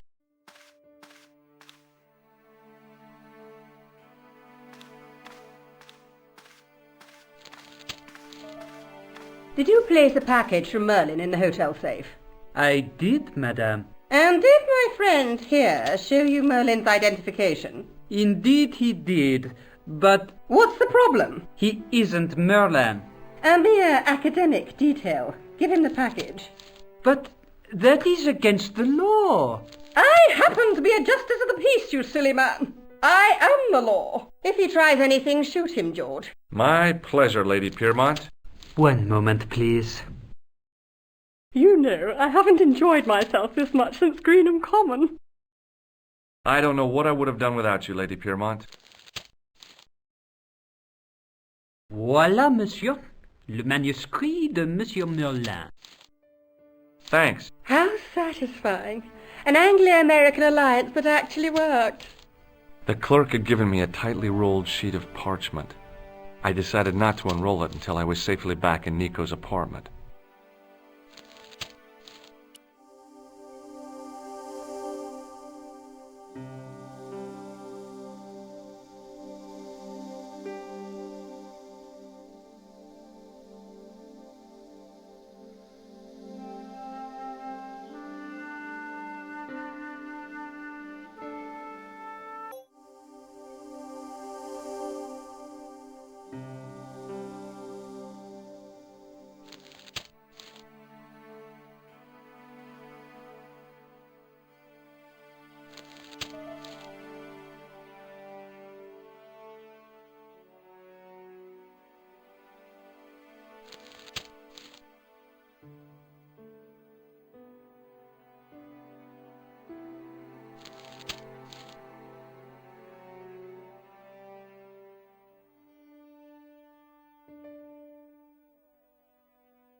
I couldn't leave the hotel with the manuscript. It was probably what those thugs were looking for.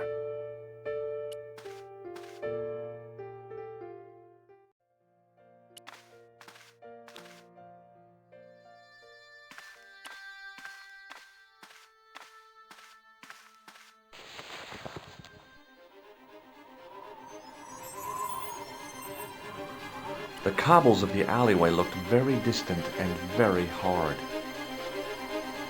The cobbles of the alleyway looked very distant and very hard.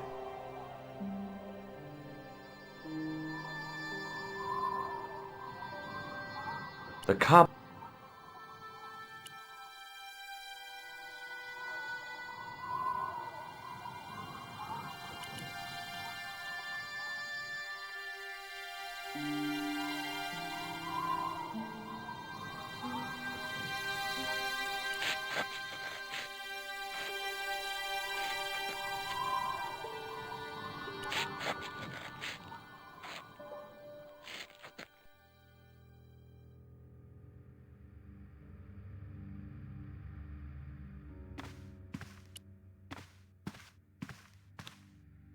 The assassin...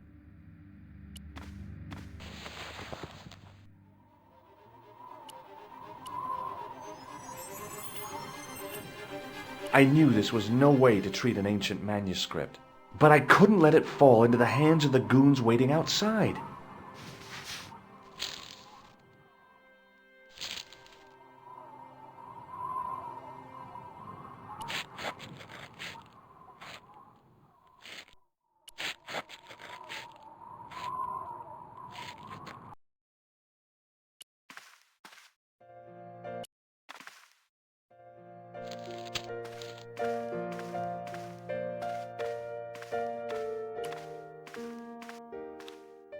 Hold it right there. Search him again, Flap. Nothing, Guido. Okay.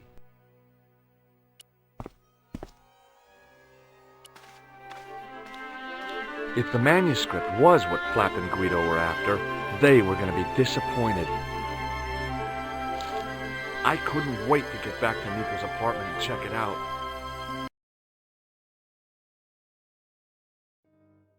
Hi, how are you? Oh, hi. Come in, George.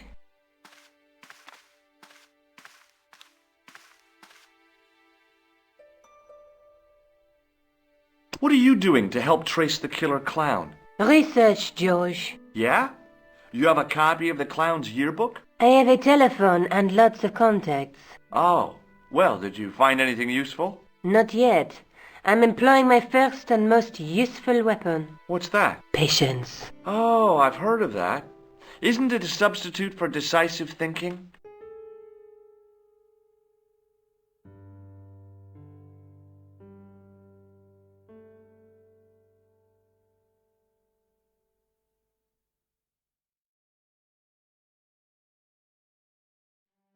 Do you have a boyfriend? Not anymore. There was someone. A guy in my final year, but it didn't work out. Neither did my degree. I'm sorry. I'm not.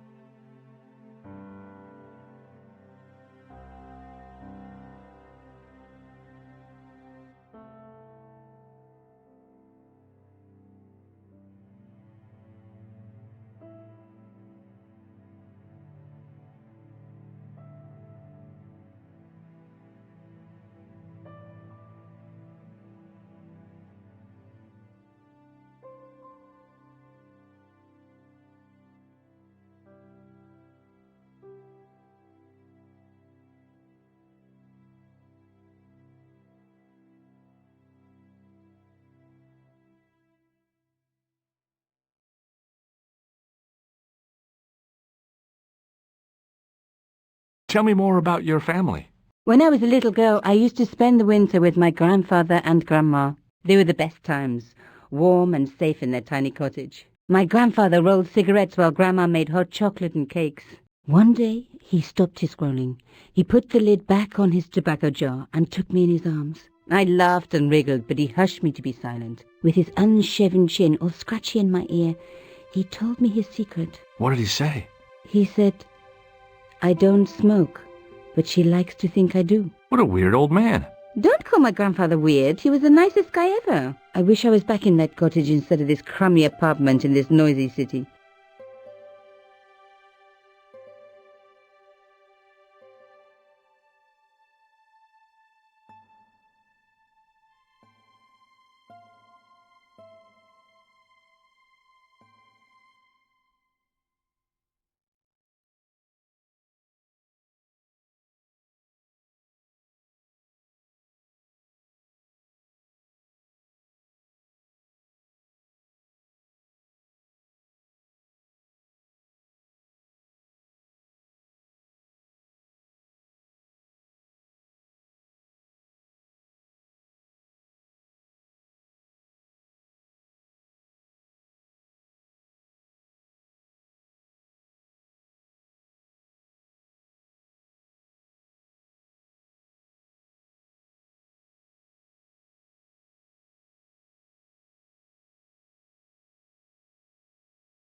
You're just not going to believe what I've found. It's not another part of the clown's costume, is it?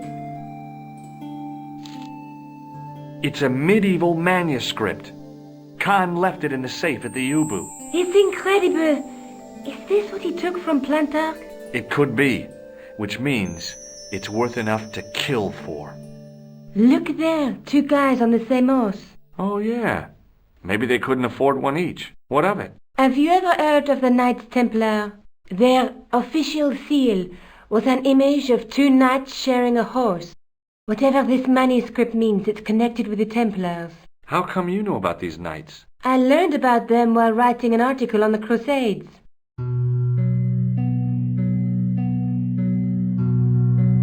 This guy, named Hughes de Payen, arrived one day at the court of King of Jerusalem. He offered to protect the Christian pilgrims from the displaced Muslim armies. The king would be able to guarantee safe transit to Christians in the Holy Land.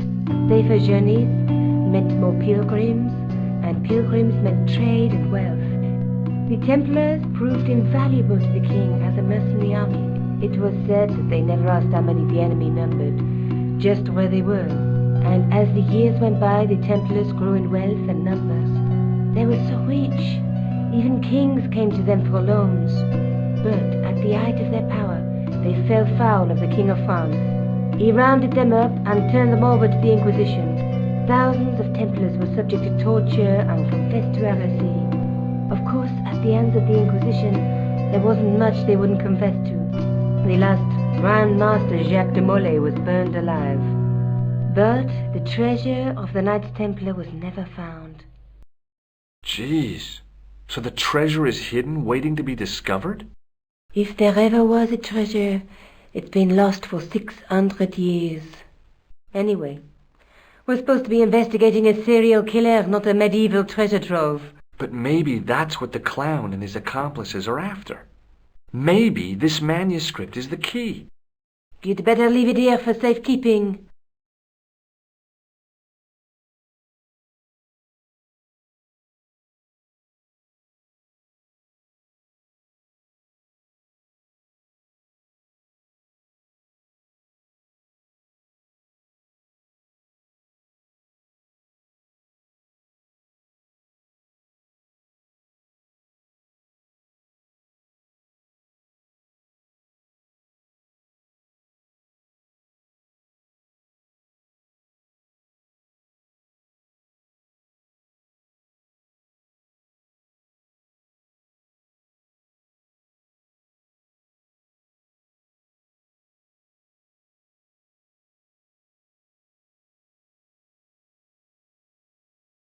Let's take another look at the manuscript.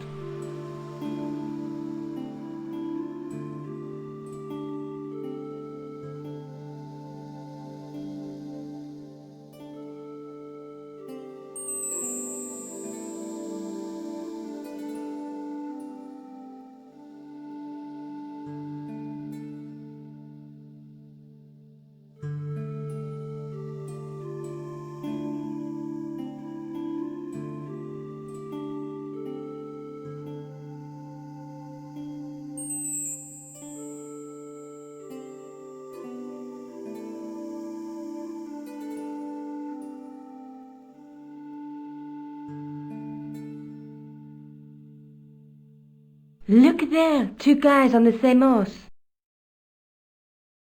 There's a guy with a sword and a bull. The only mythological bull I know of is the Minotaur, but he was only half bull. I don't think I'd like to be half a bull, even if it was the bottom half. What's that object between them? It looks like a gem on top of a tripod. A knight with a crystal ball. There's something written on the scroll beside the knight. Yes, but it's written in Latin. Per disciplinam mea lux videbis. By my teachings, you will see the light. You speak Latin? Where did you learn a trick like that? A trick? I studied law, okay? I can read Latin. My, you're touchy. Tell me that again. There's a woman looking at her reflection in a mirror, but the reflection has 3 hideous faces. She reminds me of the wicked queen in Snow White. She was the one who said, "Mirror, mirror on the wall," wasn't she? She made me cry so much when I was a kid. Mom carried me out of the movie theater. She didn't frighten me in the least. Like I said, I was only a kid. I didn't like the crocodile in Peter Pan either.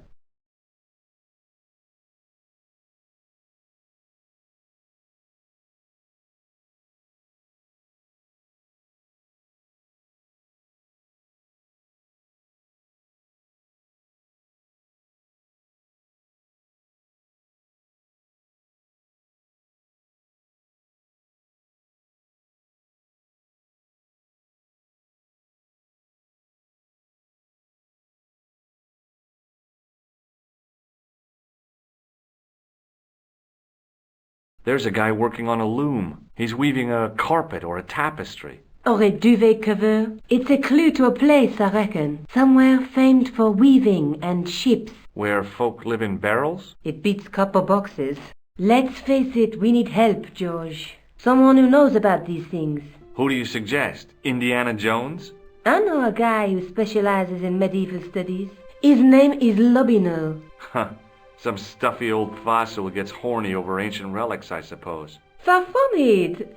Andre isn't the stereotypical professor you have in mind. Where can I find this Lobino guy? At the Krone Museum. I'll give you the address.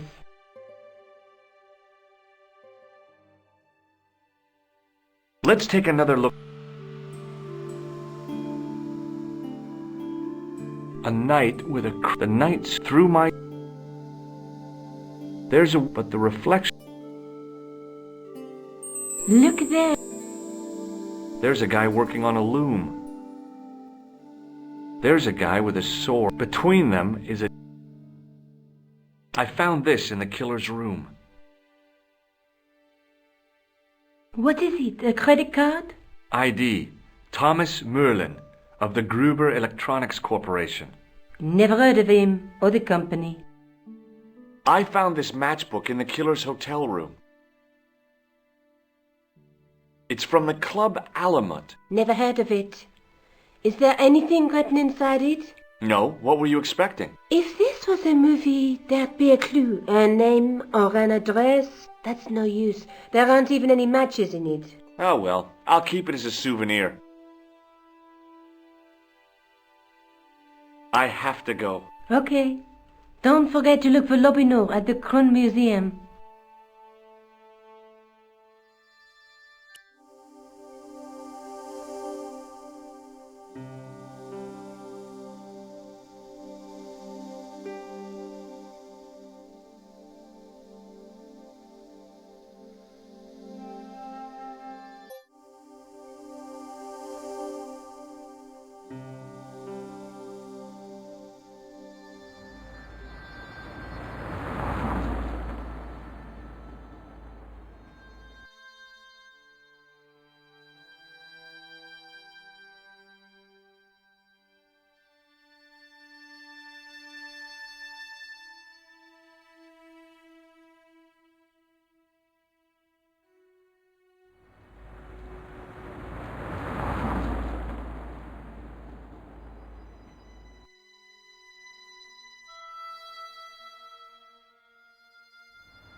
Pardon me. Oui, monsieur?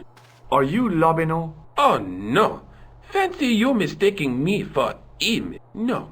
I am the deputy custodian. But Lobineau does work here. Work? I wouldn't go so far as to call it that. He studies here most days, but as you can see for yourself, not today. Do you know anything about the Knights of the Temple? No, sir. Not a sausage. Do you know anything about medieval manuscripts? Not me, monsieur. I am no scholar, though people often mistake me for one. It is the uniform, I guess. They see the clothes. They are impressed. And they ask you to park their cars? They ask me to park the... No. They assume I am an authority on the exhibits in my care. Whereas you know next to nothing about history. Of course not. All I am saying is, I am no scholar, not like Monsieur Lobineau.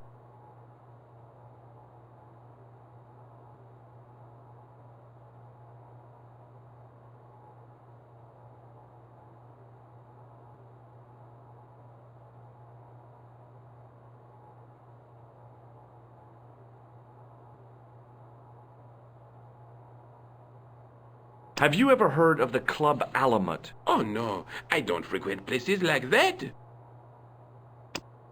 Do you recognize this ID pass? No. Do you recognize the man in this photograph? No, monsieur. Is there any reason why I should? I guess not.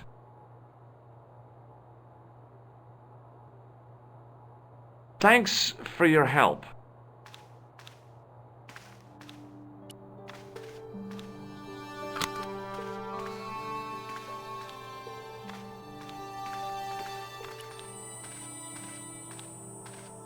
In the case was a spindly tripod, blackened with age and pitted with rust. It was identical to the tripod pictured on the manuscript. A notice identified it as 15th century from Western Ireland. It had been found in Loch Marne at the site of a Knights Templar preceptory. Ireland! What's that? This tripod was found in Ireland. I will have to ask you to keep your voice down. I'm sorry, I was excited.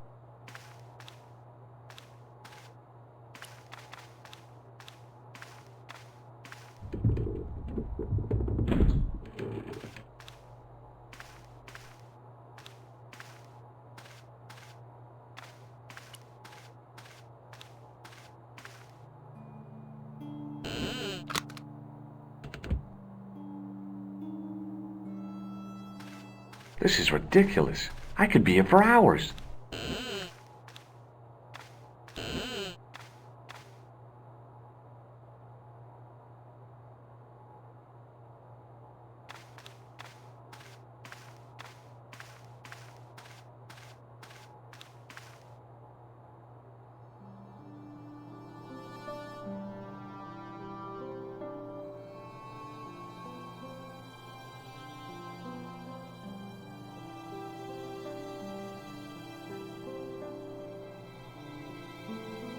Pardon me? Oui, monsieur? Can you give me any further information about the tripod? Certainly, monsieur. It's infamous. That tripod, that belonged to John Dee. What's the importance of John Dee's tripod? Dee was the most famous escapologist of the 16th century. The Houdini of his time. Don't you mean alchemist? Escapologists use ropes, chains, and handcuffs, not tripods. Well, whatever it was, that is the tripod he used in his experiments. What kind of experiments did John Dee perform with his tripod? Oh, the usual. Didn't you study chemistry at school? Yeah, but we skipped over thaumatology.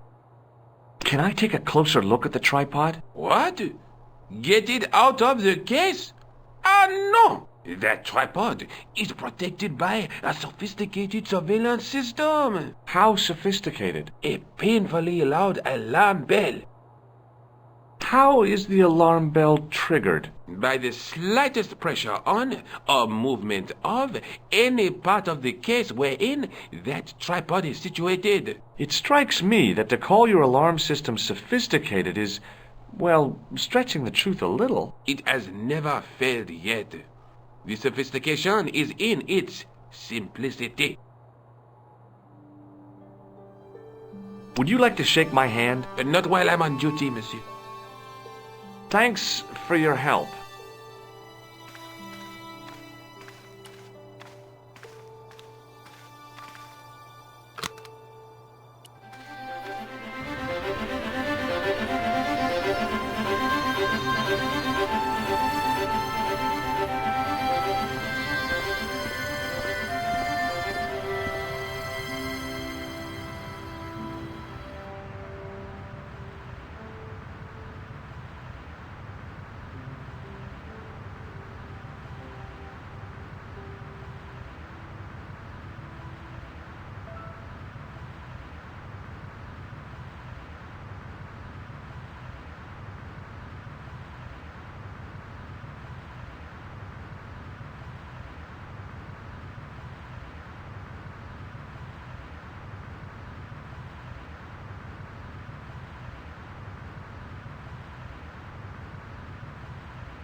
Hi. I've been to the Crew Museum. Did you speak to Lobineau? No, he wasn't there.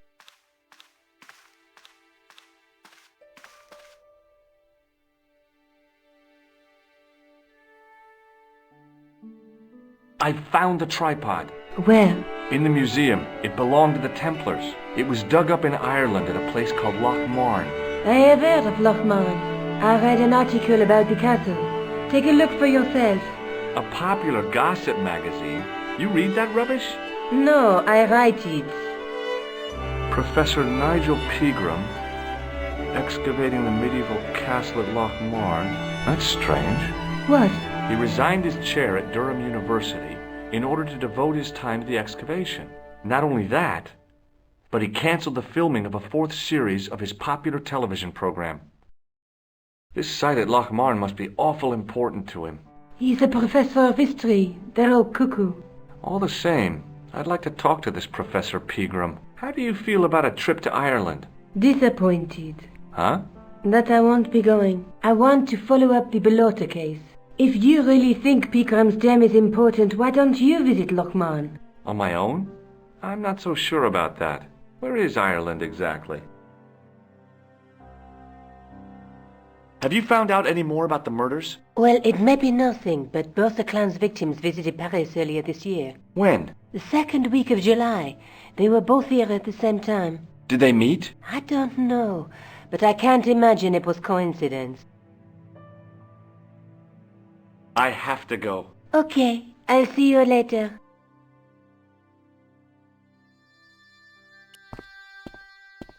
Oh, hi.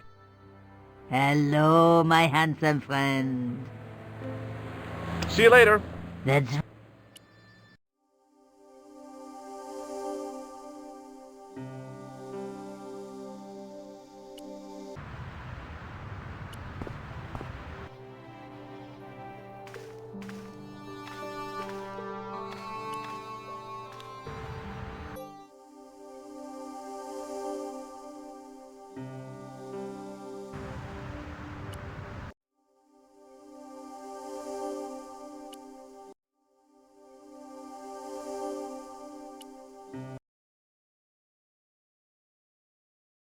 I passed the castle on the way into Loch Marne, the castle where Pegram's excavation was located.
I tugged at the trapdoor, but it was locked from the inside.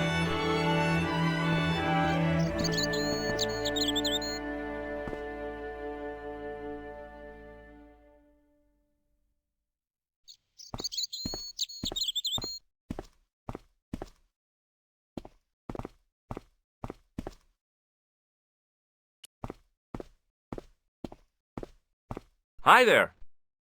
What? What's your name, kid? Who are you calling kid? Who the hell are you? Rosso's the name. Murder's my game. Are you a detective? Let's just say I'm here to find the truth. Cool. Just like on the telly. Cut the crap and tell me your name. Liam McGuire. What are you doing hanging around the bar, McGuire? I'm on the run. From me dad. Why? Did you do something bad? I ain't done nothing, boss. You can tell me, kid. Is it your dad? Oh, sir. He drinks every last penny down his evil throat. And there's me poor old mother, bedridden and dying of presumption. I tried to buy her medicine. Chopped firewood for Father Mahoney till me fingers bled. The old skinflint cheated me too. But I took the pennies he gave me back home. Look, Ma, says I, see what your darling son has earned with his own sweat and blood. When suddenly, me dad appears and grabs the loot.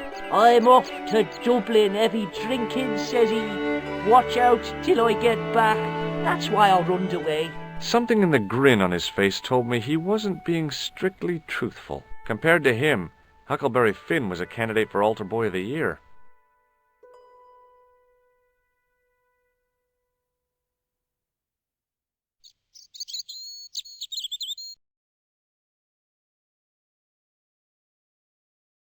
What can you tell me about the castle, McGuire?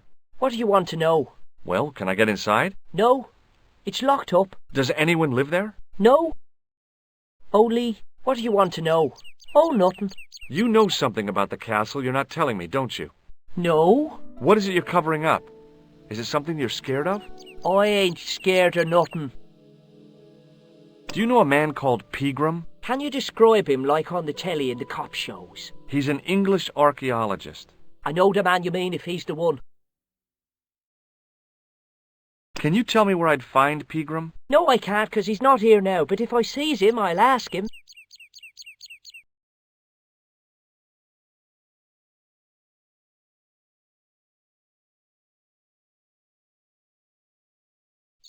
Do you know what Pegram was doing in the castle? Digging for buried treasure. Jewels and gold and skeletons, like in the films. I'll give you one last chance to tell me about the castle. Oh, yeah? And what if I don't? Then I'm taking you back to school. Oh, there's a ghost. It's called the Phantom of Loch Man. You're not telling me you believe in ghosts, are you? Mister, I seen it with me very own eyes. Last Tuesday night, I went up to see what that dig was about. I just reached the top of the wall when I hears this awful noise. What sort of noise? A horrible snuffling and snorting, like O'Brien's pig, only worse. It was coming from inside the castle. Did you find out what was making the noise in the castle? No fear. I just sat there on the wall like Humpty Dumpty. The moon was cracked and greasy like an old dinner plate. The yard was full of shadows that could have been hiding anything. I would have gone home, but me legs had lost their stuffing.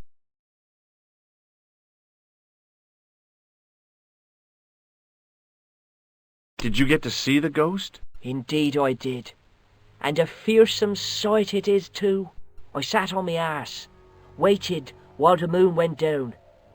Then out it comes from the shadows, all grey and tattered and hunched over like an old bent willow. Then I hears this spluttering and splashing and horrible laughter in the dark. I was so scared. Why, I fell off the bloody wall. I'm sure there's a rational explanation for what you saw at the castle. There is. The bloody place is haunted. Have you seen a guy dressed as a clown? Here in Lochmarn, they all dress like clowns. The man I'm looking for is a dangerous psychotic. Jesus. It's just like that film I saw. There's this clown, see? And he's after this kid who saw him kill a guy. He tries to warn the sheriff, only no one believes him. Then, while he's in the tub, the clown cuts him up with a chainsaw. My God, that doesn't sound suitable for a kid like you. Who are you calling a kid? I'm 25. Yeah, right. You're not a day over 14. Oh no, it's 25 that I am. Married with a car and 3 kids. 10 kids if you count the wives.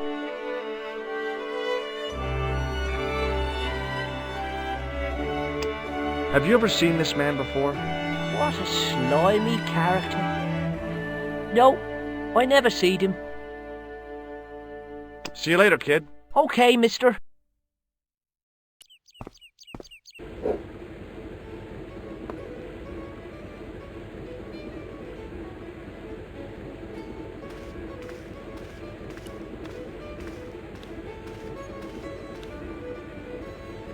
It was a beer-stained piece of toweling.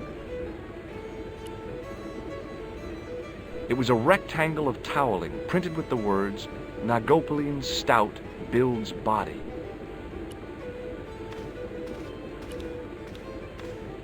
My name's George. Pleased to meet you, mister. My name's Fitzgerald. Can I get you another drink? Oh, no, thank you. I shouldn't be drinking at all. I'm on tablets for my nerves. More than a pint and I'll pass out. What can you tell me about the castle?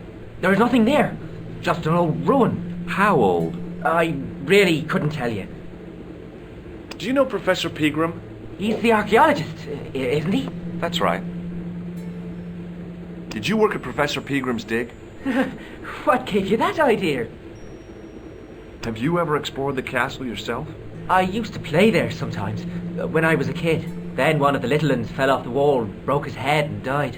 We didn't go there anymore. You haven't been up there recently? No. See you later.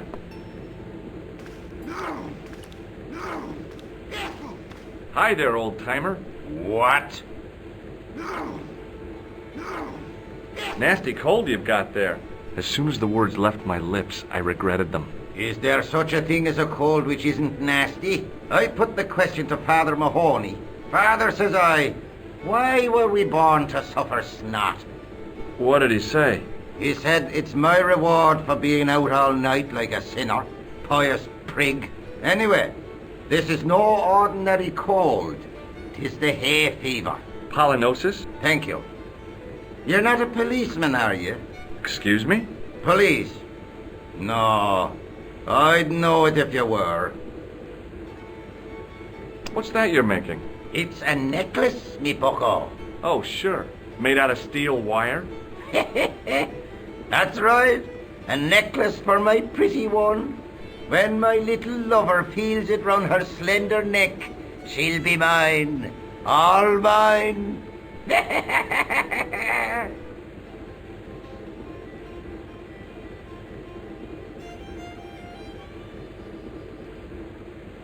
Do you know Pegram, the archaeologist? That's the scrawny fellow who was poking around at the castle, isn't it? No, I don't know him. Can I buy you a beer? Very kind, I'm sure. But I don't drink the stuff Leary sells. What's wrong with it? I've seen what it can do. Can you tell me how to get into the castle? Don't even think about it, me bucko. Lochmarn Castle is haunted. That's what the kid outside told me, but I don't believe it. Then you're a fool. Ghosts don't bother me. I still want to visit that castle. You can't. It's not open to the public. There's no one around to stop me, is there? That's right. Nothing human, anyhow.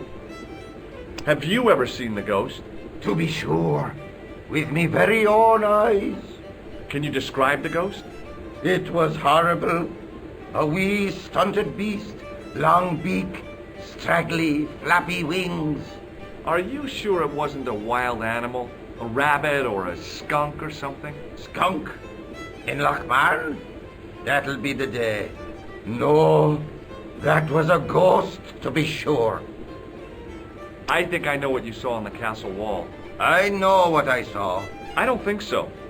It was the kid, McGuire. What? He was up on the wall last Tuesday night. He thought you were the Phantom of Lochmar. Oh! Could you use this towel? I could, but it wouldn't be much use for anything else. I'll see you later.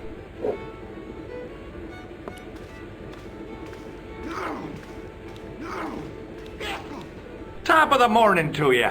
I beg your pardon. Well, that's what you Irish say, isn't it? Do you want something? Or are you just flaunting your xenophobia? Well, I was trying to be sociable. Is it a room you're after?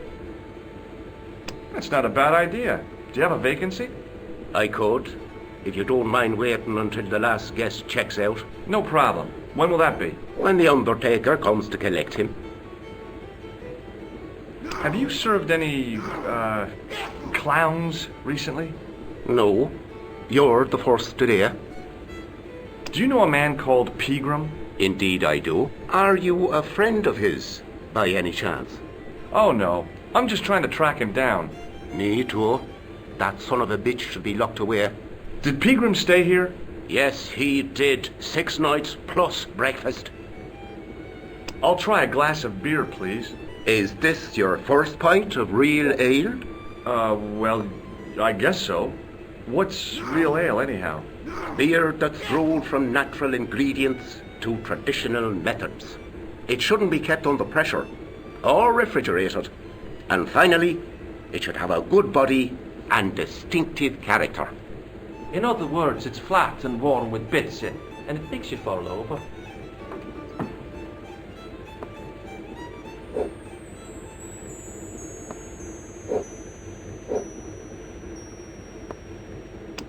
May I borrow this towel? Sure you can, on one condition.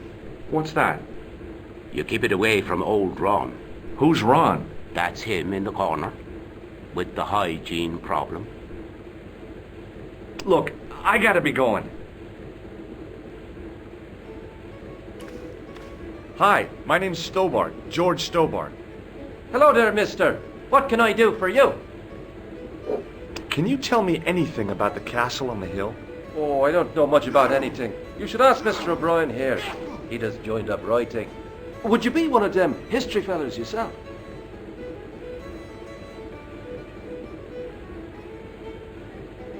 That's right, Professor Stobart, Miskatonic University. You're an archaeologist, and you're asking us about the castle. Excuse me, Mr. O'Brien. The gentleman was talking to me. How come you didn't leave with the others? I didn't know they'd gone. Oh, yes. Packed their spades and shovels and away they went. Seems I missed all the excitement. What excitement? Do you know Professor Pegram? Do I know him? Do I know the good professor himself? No, I don't.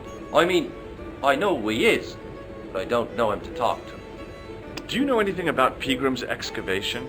Only that he didn't have the right tools for the job. What he needed was shovels and a JCB. Pegram was digging for historical remains, not coal. Is that a fact? What the hell for? It's the science of archaeology, Pat. Understanding how people used to live by what they've left behind. One day archaeologists might be digging up our remains. Imagine that, Mr. O'Brien. I wonder what they'll find. Well, it won't be arrowheads and beakers. Fast food cartons and flavoured condoms, more likely. Did anyone from the village work at Pegram's dig? I tried it myself, but that high and mighty history man called me incontinent. What a nerve. Hadn't I dug more holes than the rest of them put together? Do you remember seeing Sean Fitzgerald at the dig? Let me see now. I think me brain box needs a spot of lubrication. Can I buy you a drink? You most certainly can. Give me a drink for my friend here. Who? Doyle? Has he conned you into buying for him? Shame on you, Patrick. Same again. Just a point this time, Michael. 1 point of ground coming up. Do you remember Sean Fitzgerald now? I can picture the scene as if it was only last week. Come to think of it, it was only last week. Fitzgerald was there all right. Him and a bunch of students. He was speaking with the boss man. Bye for now. Hello there. My name's George Stobart. Pleased to meet you, I'm sure. I'm O'Brien. Can I help you? Have you heard of the Phantom? More than that. I've seen it. And let me tell you, it's a dreadful spectacle. So it's not just a local legend. There really is a Phantom of Lochmarn. Oh no, I was talking about the Phantom of the Opera.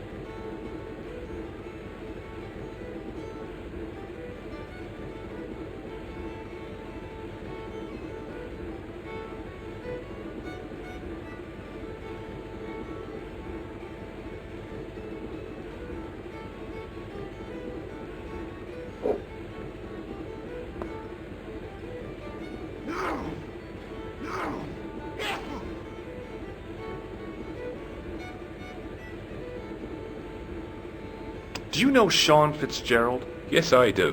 What do you want with him? I want to talk to him about working at the dig. I can't imagine anyone employing Sean Fitzgerald on a dig. He wouldn't know a post hole from his elbow. What can you tell me about the castle, Mr. O'Brien? It's a fine sight now, isn't it? Dates back to the 10th century, you know. Most of the existing building was added much later, of course. Are the ruins open to the public? Oh no, it's much too dangerous. Anyway, there's nothing of interest remaining. Can you tell me about the tripod which was found at the castle? Now there's a bone of contention and controversy. It was dug up by an Englishman of the archaeological persuasion. Who was this Englishman? Professor Pegram, the same man who dug up the gem. Do you know where I can find Pegram? You're too late to meet that fella. Is he dead? Not that, but he's gone from the village. A sore point with our esteemed host, I might add. Have you ever heard of the Knights Templar? I most certainly have. A remarkable institution. Did you know? They were the originators of our system of credit. Their financial empire stretched from the Atlantic to the Caspian Sea. With bases in so many countries, they had to establish new methods of fiscal transfer. So, the Knights Templar were nothing but a bunch of bankers. I don't get it. Are you saying these Templar guys invented bank charges? In a manner of speaking, I suppose they did. What a dirty trick. Didn't anyone try to stop them? Oh yes, they were arrested and many were burnt at the stake. Good. They bloody well deserved it if they were anything like my bank manager. Why has Pegram's departure upset the landlord? He's lost a paying guest, that's why. More than that, there's the question of an unsettled bill. Poor Michael's seen red over the business, and I don't blame him. Can you tell me more about the landlord? Mick Leary? He's what you call a would-be sophisticate. The trouble is, his idea of sophistication extends as far as putting paper in the lavatory. I never worked out why he did that. It's much too dark in there to read. That's true. Have you ever run your hand over the back of the door? The graffiti is written in Braille. Do you know where Pegram has gone? I'm sorry, but I don't. He upped anchor in the dark and shipped out before the dawn. Why did he do that? Who knows? A guilty conscience or a secret assignation. Whatever the reason, he'll not be missed in Lochmarn. Maybe now the fuss about the gem has died down, we can get back to normal. How can I get into the castle? Well, those walls were built specifically to stop people getting in, Mr. Stobart. But I dare say you'll find a way, if you've the will. What can you tell me about the gem which Pegram found? Now there's a gem which should never have been taken. A man would have to be full of greed to covet that stone. What's your interest in the jewel? You're not a reporter, are you? Oh no. Thank the Lord for that. Goodbye for now. He wasn't listening.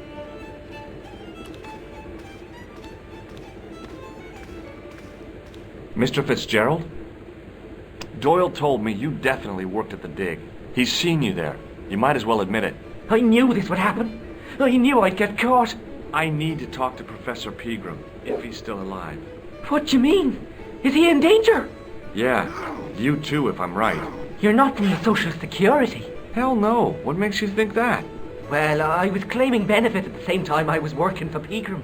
I'm not in a position to make judgments, Sean. That's between you and your conscience. All I want is to talk to Pegram about the gem. But he's not here! I know that. But he left that package with you, didn't he? So where did Pegram go? I don't know. I swear it. He came to see me early this morning. Said he was leaving. He asked me to give this package to a guy called Marquet. Show me what's in the package, Sean. I can't do that. Why not? I promised the professor. So what? You didn't have any qualms about your benefit scam. So where's the harm in taking a peek inside Pegram's package? You don't know these people. I can't. I don't dare. This is your last chance to show me the package, Fitzgerald. I've been patient with you, but now it's time to kick ass. But he'll kill me. Who will? The man from Paris. Jack Marquet. Pegram told me if I gave him the package unopened, I'd hear no more about it. But if I double-crossed Marquet, I'd be dead. I'll deal with Jacques Marquet. Give the package to me. No. Why should I trust you? I don't know who to trust anymore. I wish I'd never even heard of the Lochmarn gem.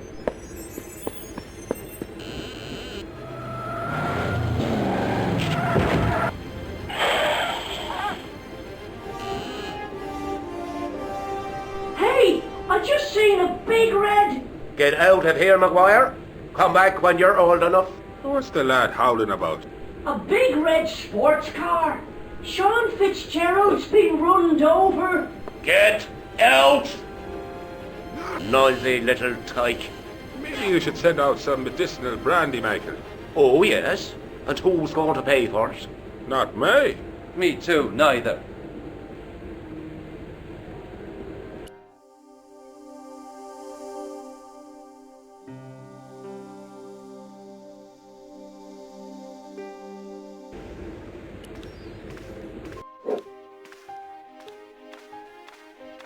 I was telling the truth about Fitzy, mister. Okay, calm down. Now tell me what happened.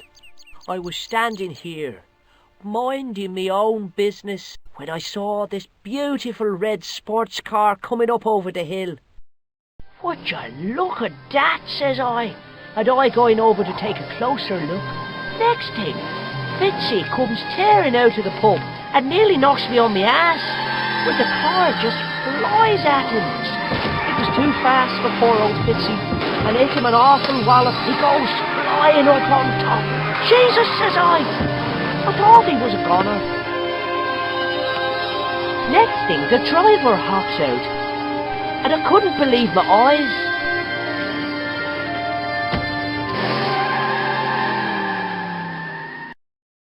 He was dressed like a bloody pixie.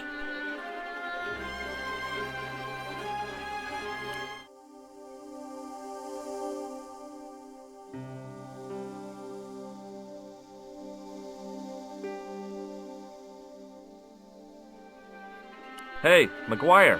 What? Did this pixie have a scar on his cheek? I couldn't see. He was wearing a stupid mask. Are you a special agent? Sorry to disappoint you, kid, but I'm not. Did Fitzgerald drop anything when he was hit? I didn't see. It all happened so fast. Maybe the package fell somewhere out of sight. See you later, kid. Okay, mister.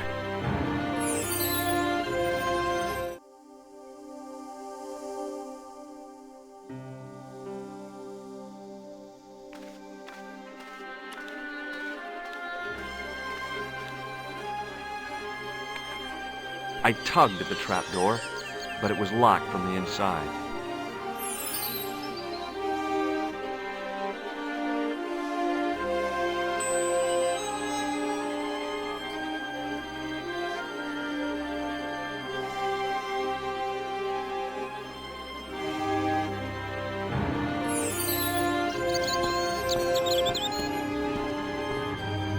I pushed the switch down, but in doing so it snapped off in my hand. It was impossible to return the switch to its original position.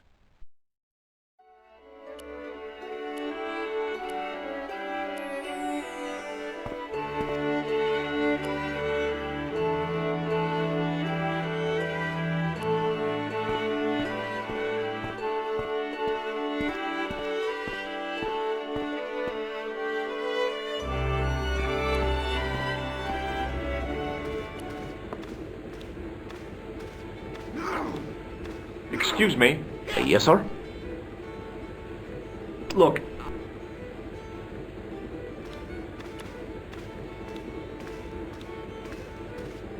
Hello again. What? If I was a woman, I wouldn't think much of a wire necklace. It's not made for a woman. I've got my sights on taste, flesh as smooth and tender as bones as soft and white. Rabbit, lad. That's what gets my juices flowing.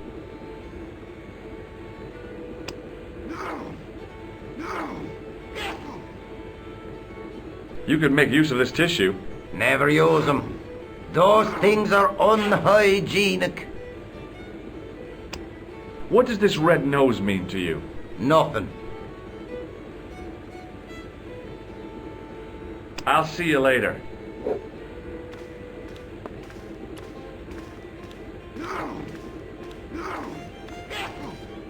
Excuse me, Mr. O'Brien.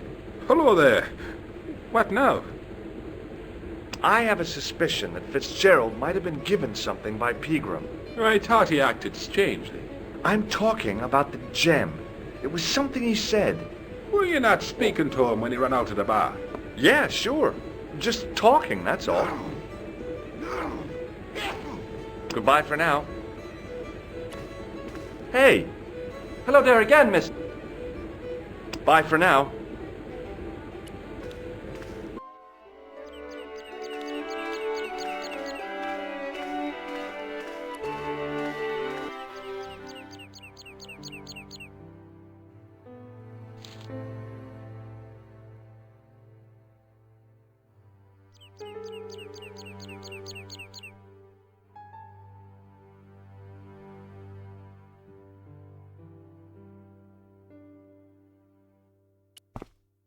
Hi, do you speak English? Well, now, what if I was to say no? An implication of cognizance shrouded in denial.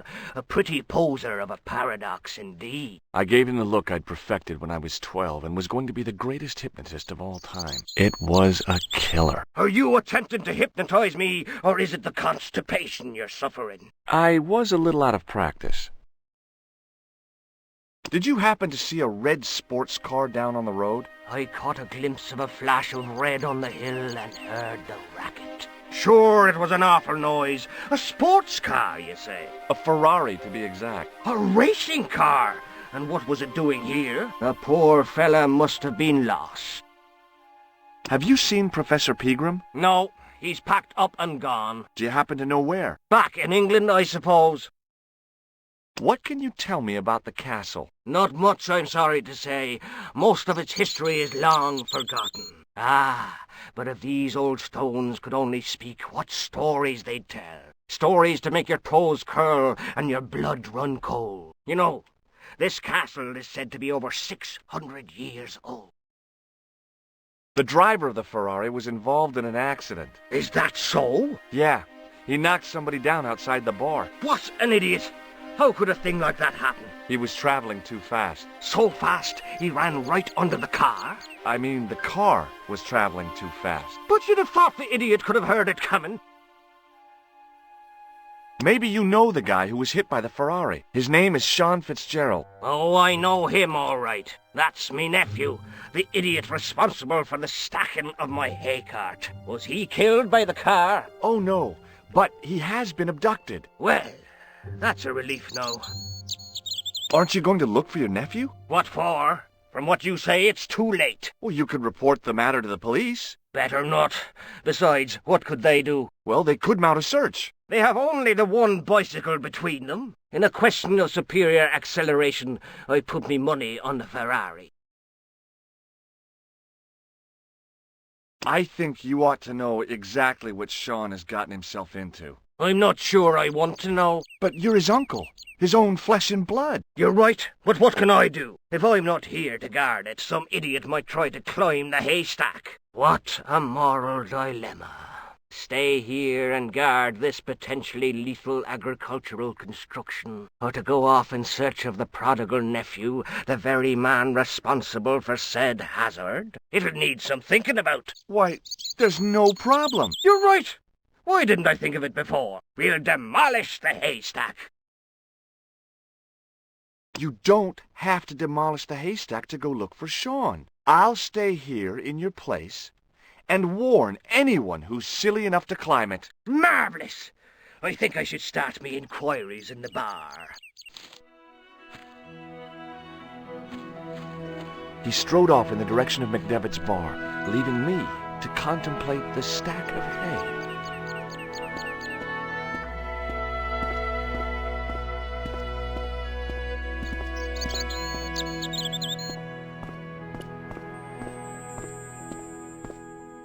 Pushing with all my strength got me nowhere. They didn't budge. I really need to start working out.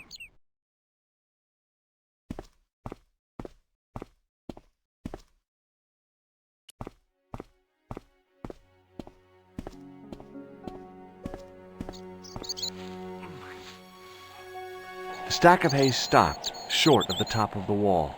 Even if I stretched as far as I could, the wall was out of reach. What I needed was a slice or two of Alice's Wonderland. I pushed my fingers into the narrow crack. It went back several inches into the rock.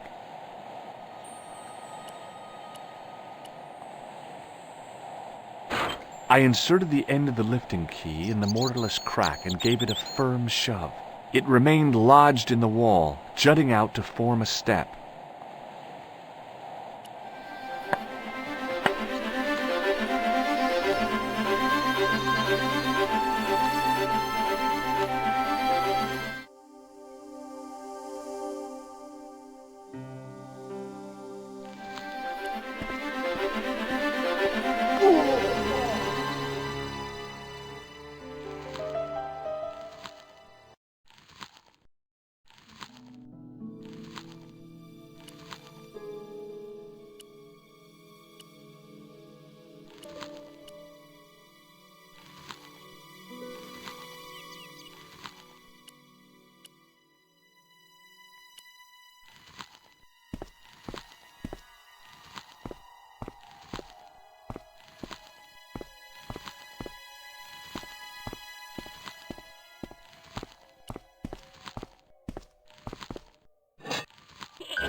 The rope by which the goat was tethered had become tangled on the old plowshare.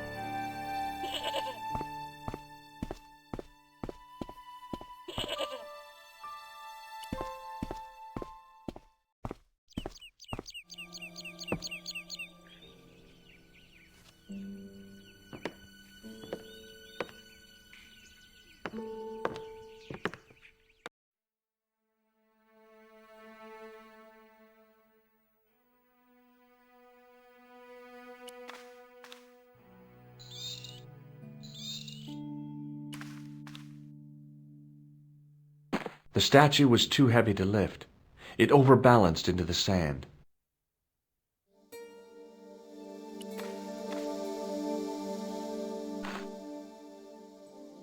As I swung the stone upright, I noticed it had left a pattern of holes in the sand.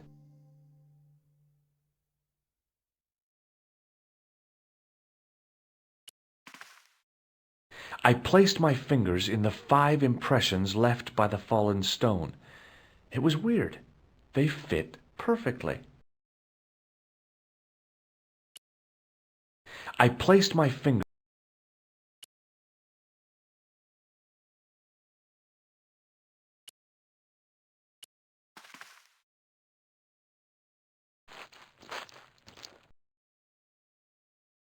I squeezed the towel as hard as I could, but it was barely damp. I placed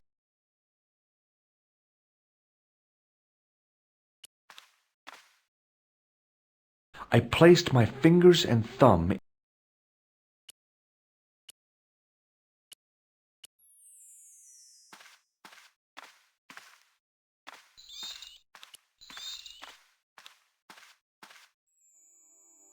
As I dipped my fingers into the soft white powder, I realized what it was. Plaster of Paris. I'd used it in kindergarten to make casts of animal paw prints. I reached into the sack, but it was empty. I reached into the sack. I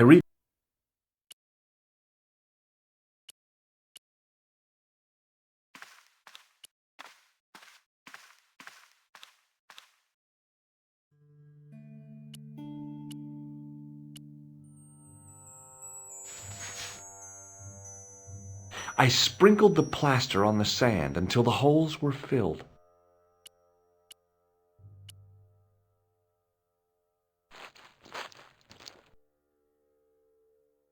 I squeezed the towel. I smoothed the plaster level with the sand. It was my first experience of home improvement.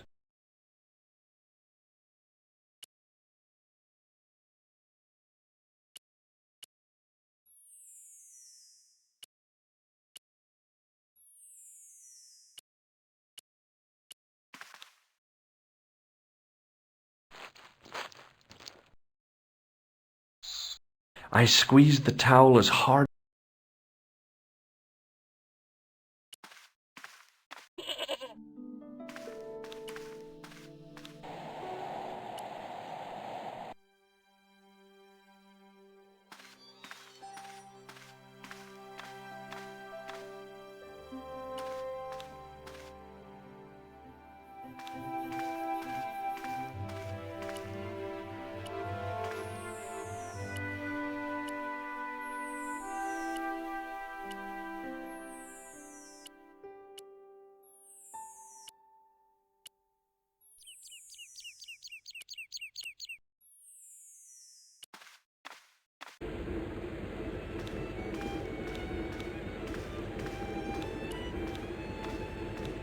Excuse me. Yes, sir?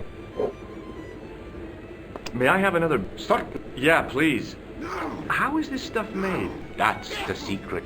Each barrel is loving, suspended on skillfully tied ropes, lowered into the cellar, utilizing the forces of original gravity, like manna from heaven. I'm sorry, but the pump appears to be broken. I could fix it for you. I don't think so. This is a job for a professional electrician. Oh well, at least the glass washer is still working. It's not my idea, is it? It just so happens I'm an electrician. Check out my credentials. Well, no. Isn't that marvellous? Here's a house bedeviled with faulty wiring of a wayward nature. Here's you, an electric man, with a little plastic card to prove it. I still want to see what you can do before I let you touch me beer pumps. You can make a start on the glass washer. When you finish that, will you take a look at the pumps?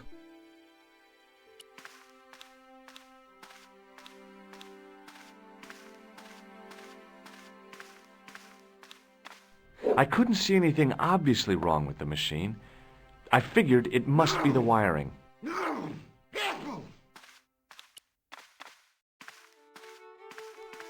I couldn't see...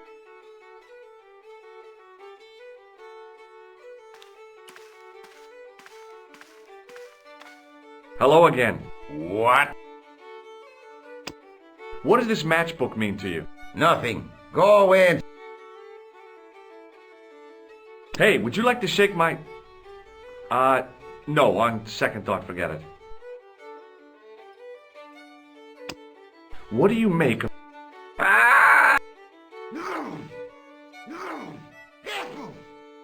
Hay fever! Ah, so you're making snares to trap rabbits. That's right. Do you have a problem with that? Damn right I do. Isn't it painful?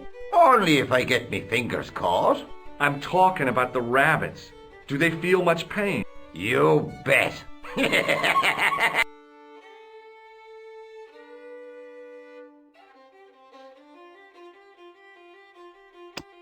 Take a look at this ID card. I don't know anything about it.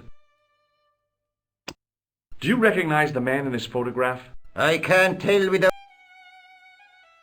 I'll see you later.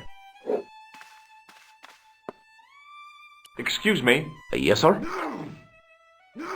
Look.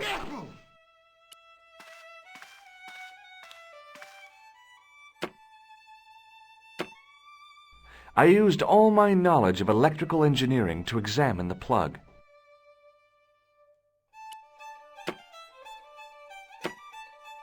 I...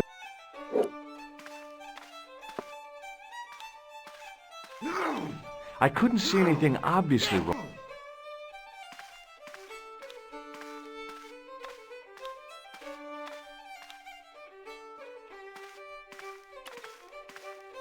Hey! Hello there again, mister. What do you think of this towel? Now, there's a fine piece of... Such craft must surely come from linen cupboards. Bye for now. Excuse me, Mr. O'Brien. Hello there. Does this towel mean anything? Sure, it's one of Leary's towels. Are you... Just borrowing it, if you... Goodbye for now.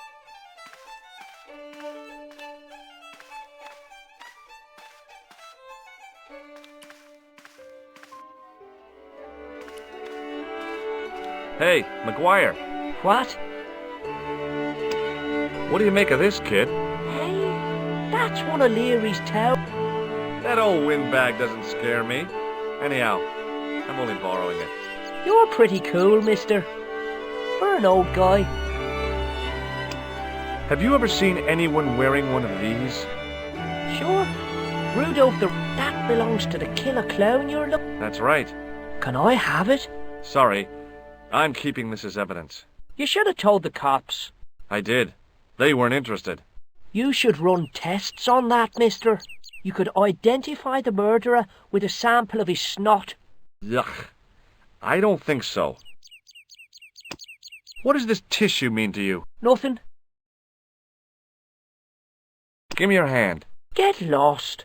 Oh, come on. I just want to show you a little trick. No way, mister. I don't do... Father Mahoney told me I'd burn in hell if I did. I just want to shake your hand, that's... No way. Do you know what this white powder is? No. Do you recognize... No, sir. See you later, kid. Okay. The plastic cover had been smashed and broken away, revealing a switch.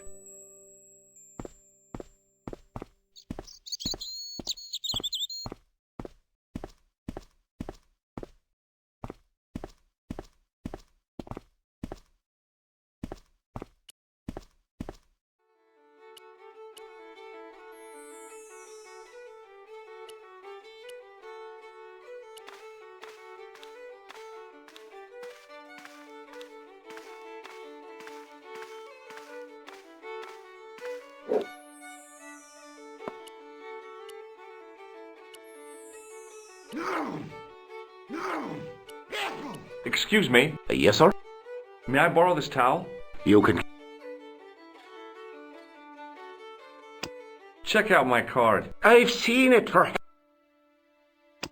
Does this tissue mean anything to you? That's... Uh-huh. I found it in the sewer. Well, what's the idea of waving it around and... You're worse than old Ron. Put it away, man.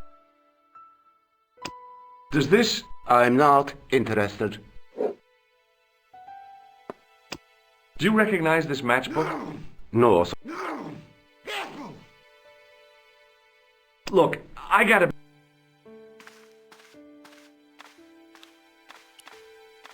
Hello again. I'll see you later. Hello again. What? What do you make of this white... Ah! Hay fever! I'll see you later.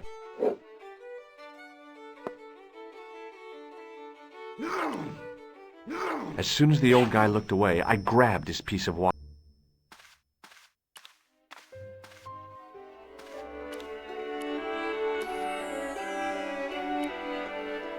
It was a short piece of wire, twisted into a rough circle.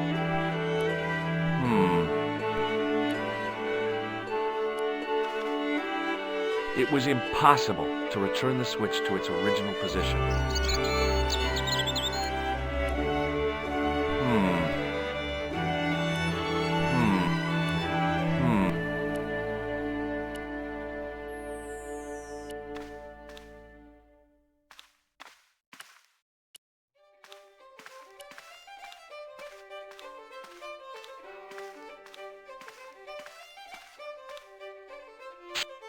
I replaced the fuse with a piece of wire. I knew it was dangerous, but I was desperate enough to disregard everything I knew about standard safety precautions. Excuse me, Mr. Leary. I fixed your glass washer, no problem. Bingo! And a blessing to all the saints. A free half-pint to that man on the house. Now, could you take a look at the beer pumps? Well, I guess so, but I'm not making any promises. If you can't fix them, I'll have a riot on me hands. The pumps are in the cellar, right? That's right. You'll find a flashlight down there somewhere.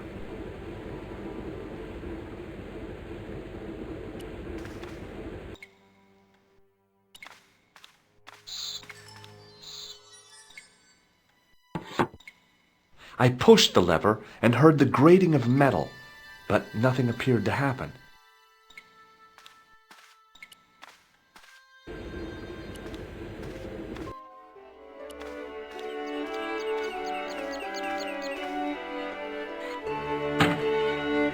I lifted the trap door and an overpowering smell of stale. I looked down on a stone-tiled floor, way too far to jump. Excuse me. There was a nasty feeling in my guts I usually associated with light opera. It was Khan. What's the problem? Did you see what happened here a few minutes ago? What was that? A man was involved in an unfortunate accident. I didn't see anything. What about the boy? He doesn't know anything either. The kid, well, you know how it is in these rural communities. Not enough genes to go round. I prayed McGuire had the sense to keep his mouth shut. Was the guy hurt bad? He's been taken care of, but he thinks he dropped a small parcel. You didn't happen to find it, did you? If I had, I would have taken it to the police. Of course. Thank you.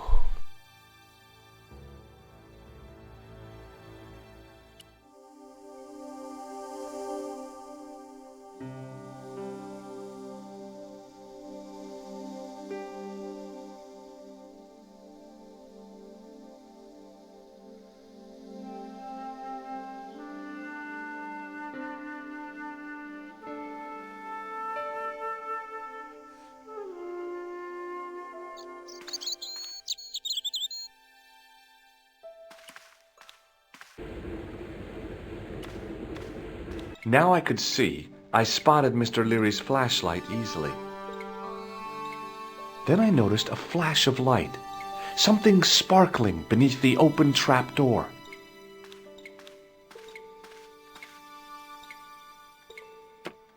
It was Peagram's gem, all right. A large, uncut blue stone.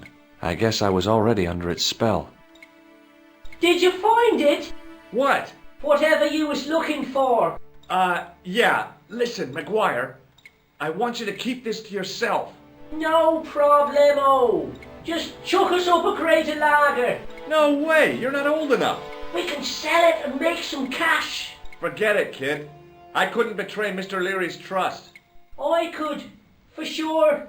That old misery guts deserves it. If you want to do me a favor, keep a lookout for that guy in the suit. Okay. But it'll cost you a packet of chips. Oh, and shout if you see that Ferrari. It was a large blue gemstone.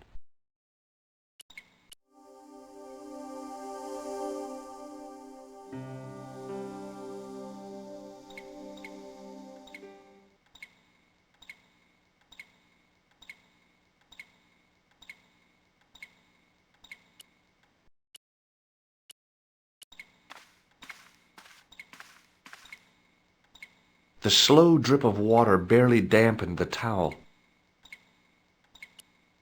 It was a rectangle of toweling printed with the words, it was the barman's flashlight.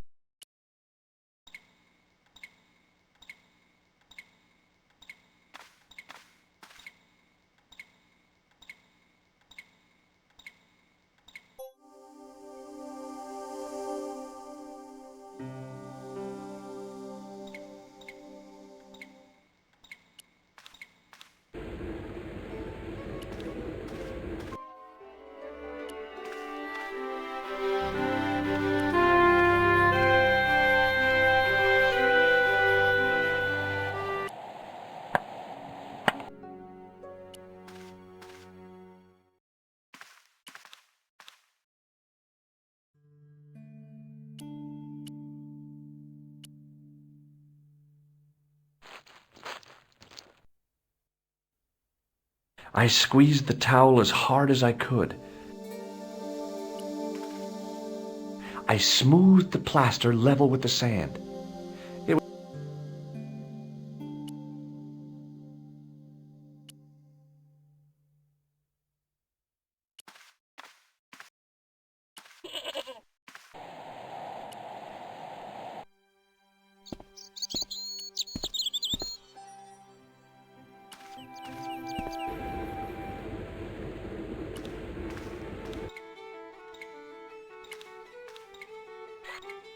The faucet creaked, coughed, and spewed out a stream of rusty-colored water.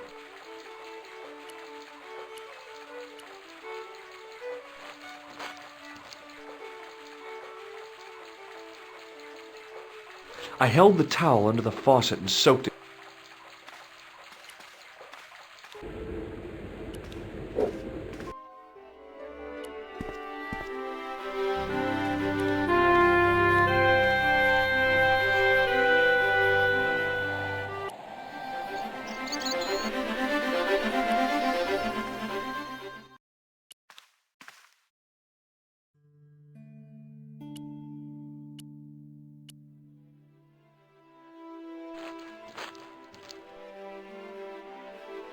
The trickle of water was quickly absorbed by the plaster.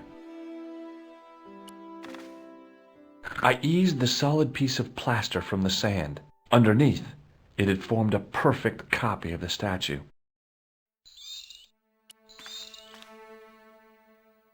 I placed the hardened plaster cast fitted snugly into the 5 matching sockets. There was a soft thud, then silence.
No.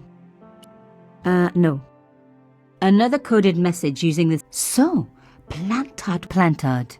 He will come. Thierry's girl, Imelda. So much. And for or whatever.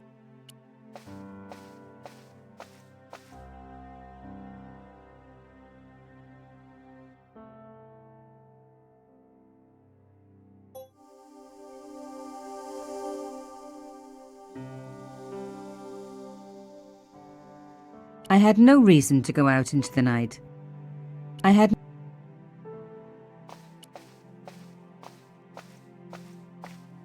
There wasn't anyone that I needed.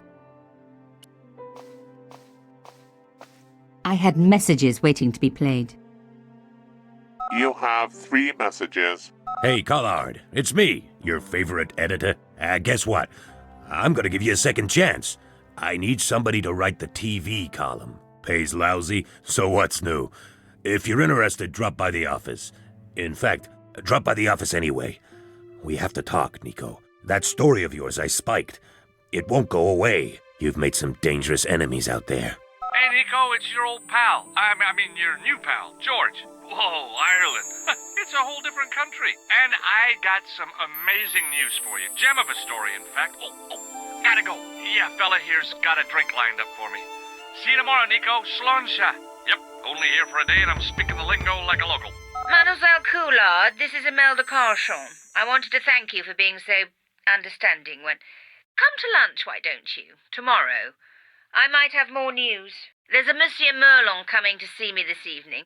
He says he knows why Pierre was murdered. In fact, he'll be here shortly. I shall let you know what he says. Goodbye, dear girl. Till tomorrow. Merlin? Oh my God. Merlin's the killer. I better get over there and warn her now. When it came to being two-faced, Imelda was up there with the best. I owed her nothing, but I couldn't just let her die. I arrived to find the Palais Royal courtyard deserted. I only hoped that I'd beaten the assassin here. I had to warn Imelda before it was too late.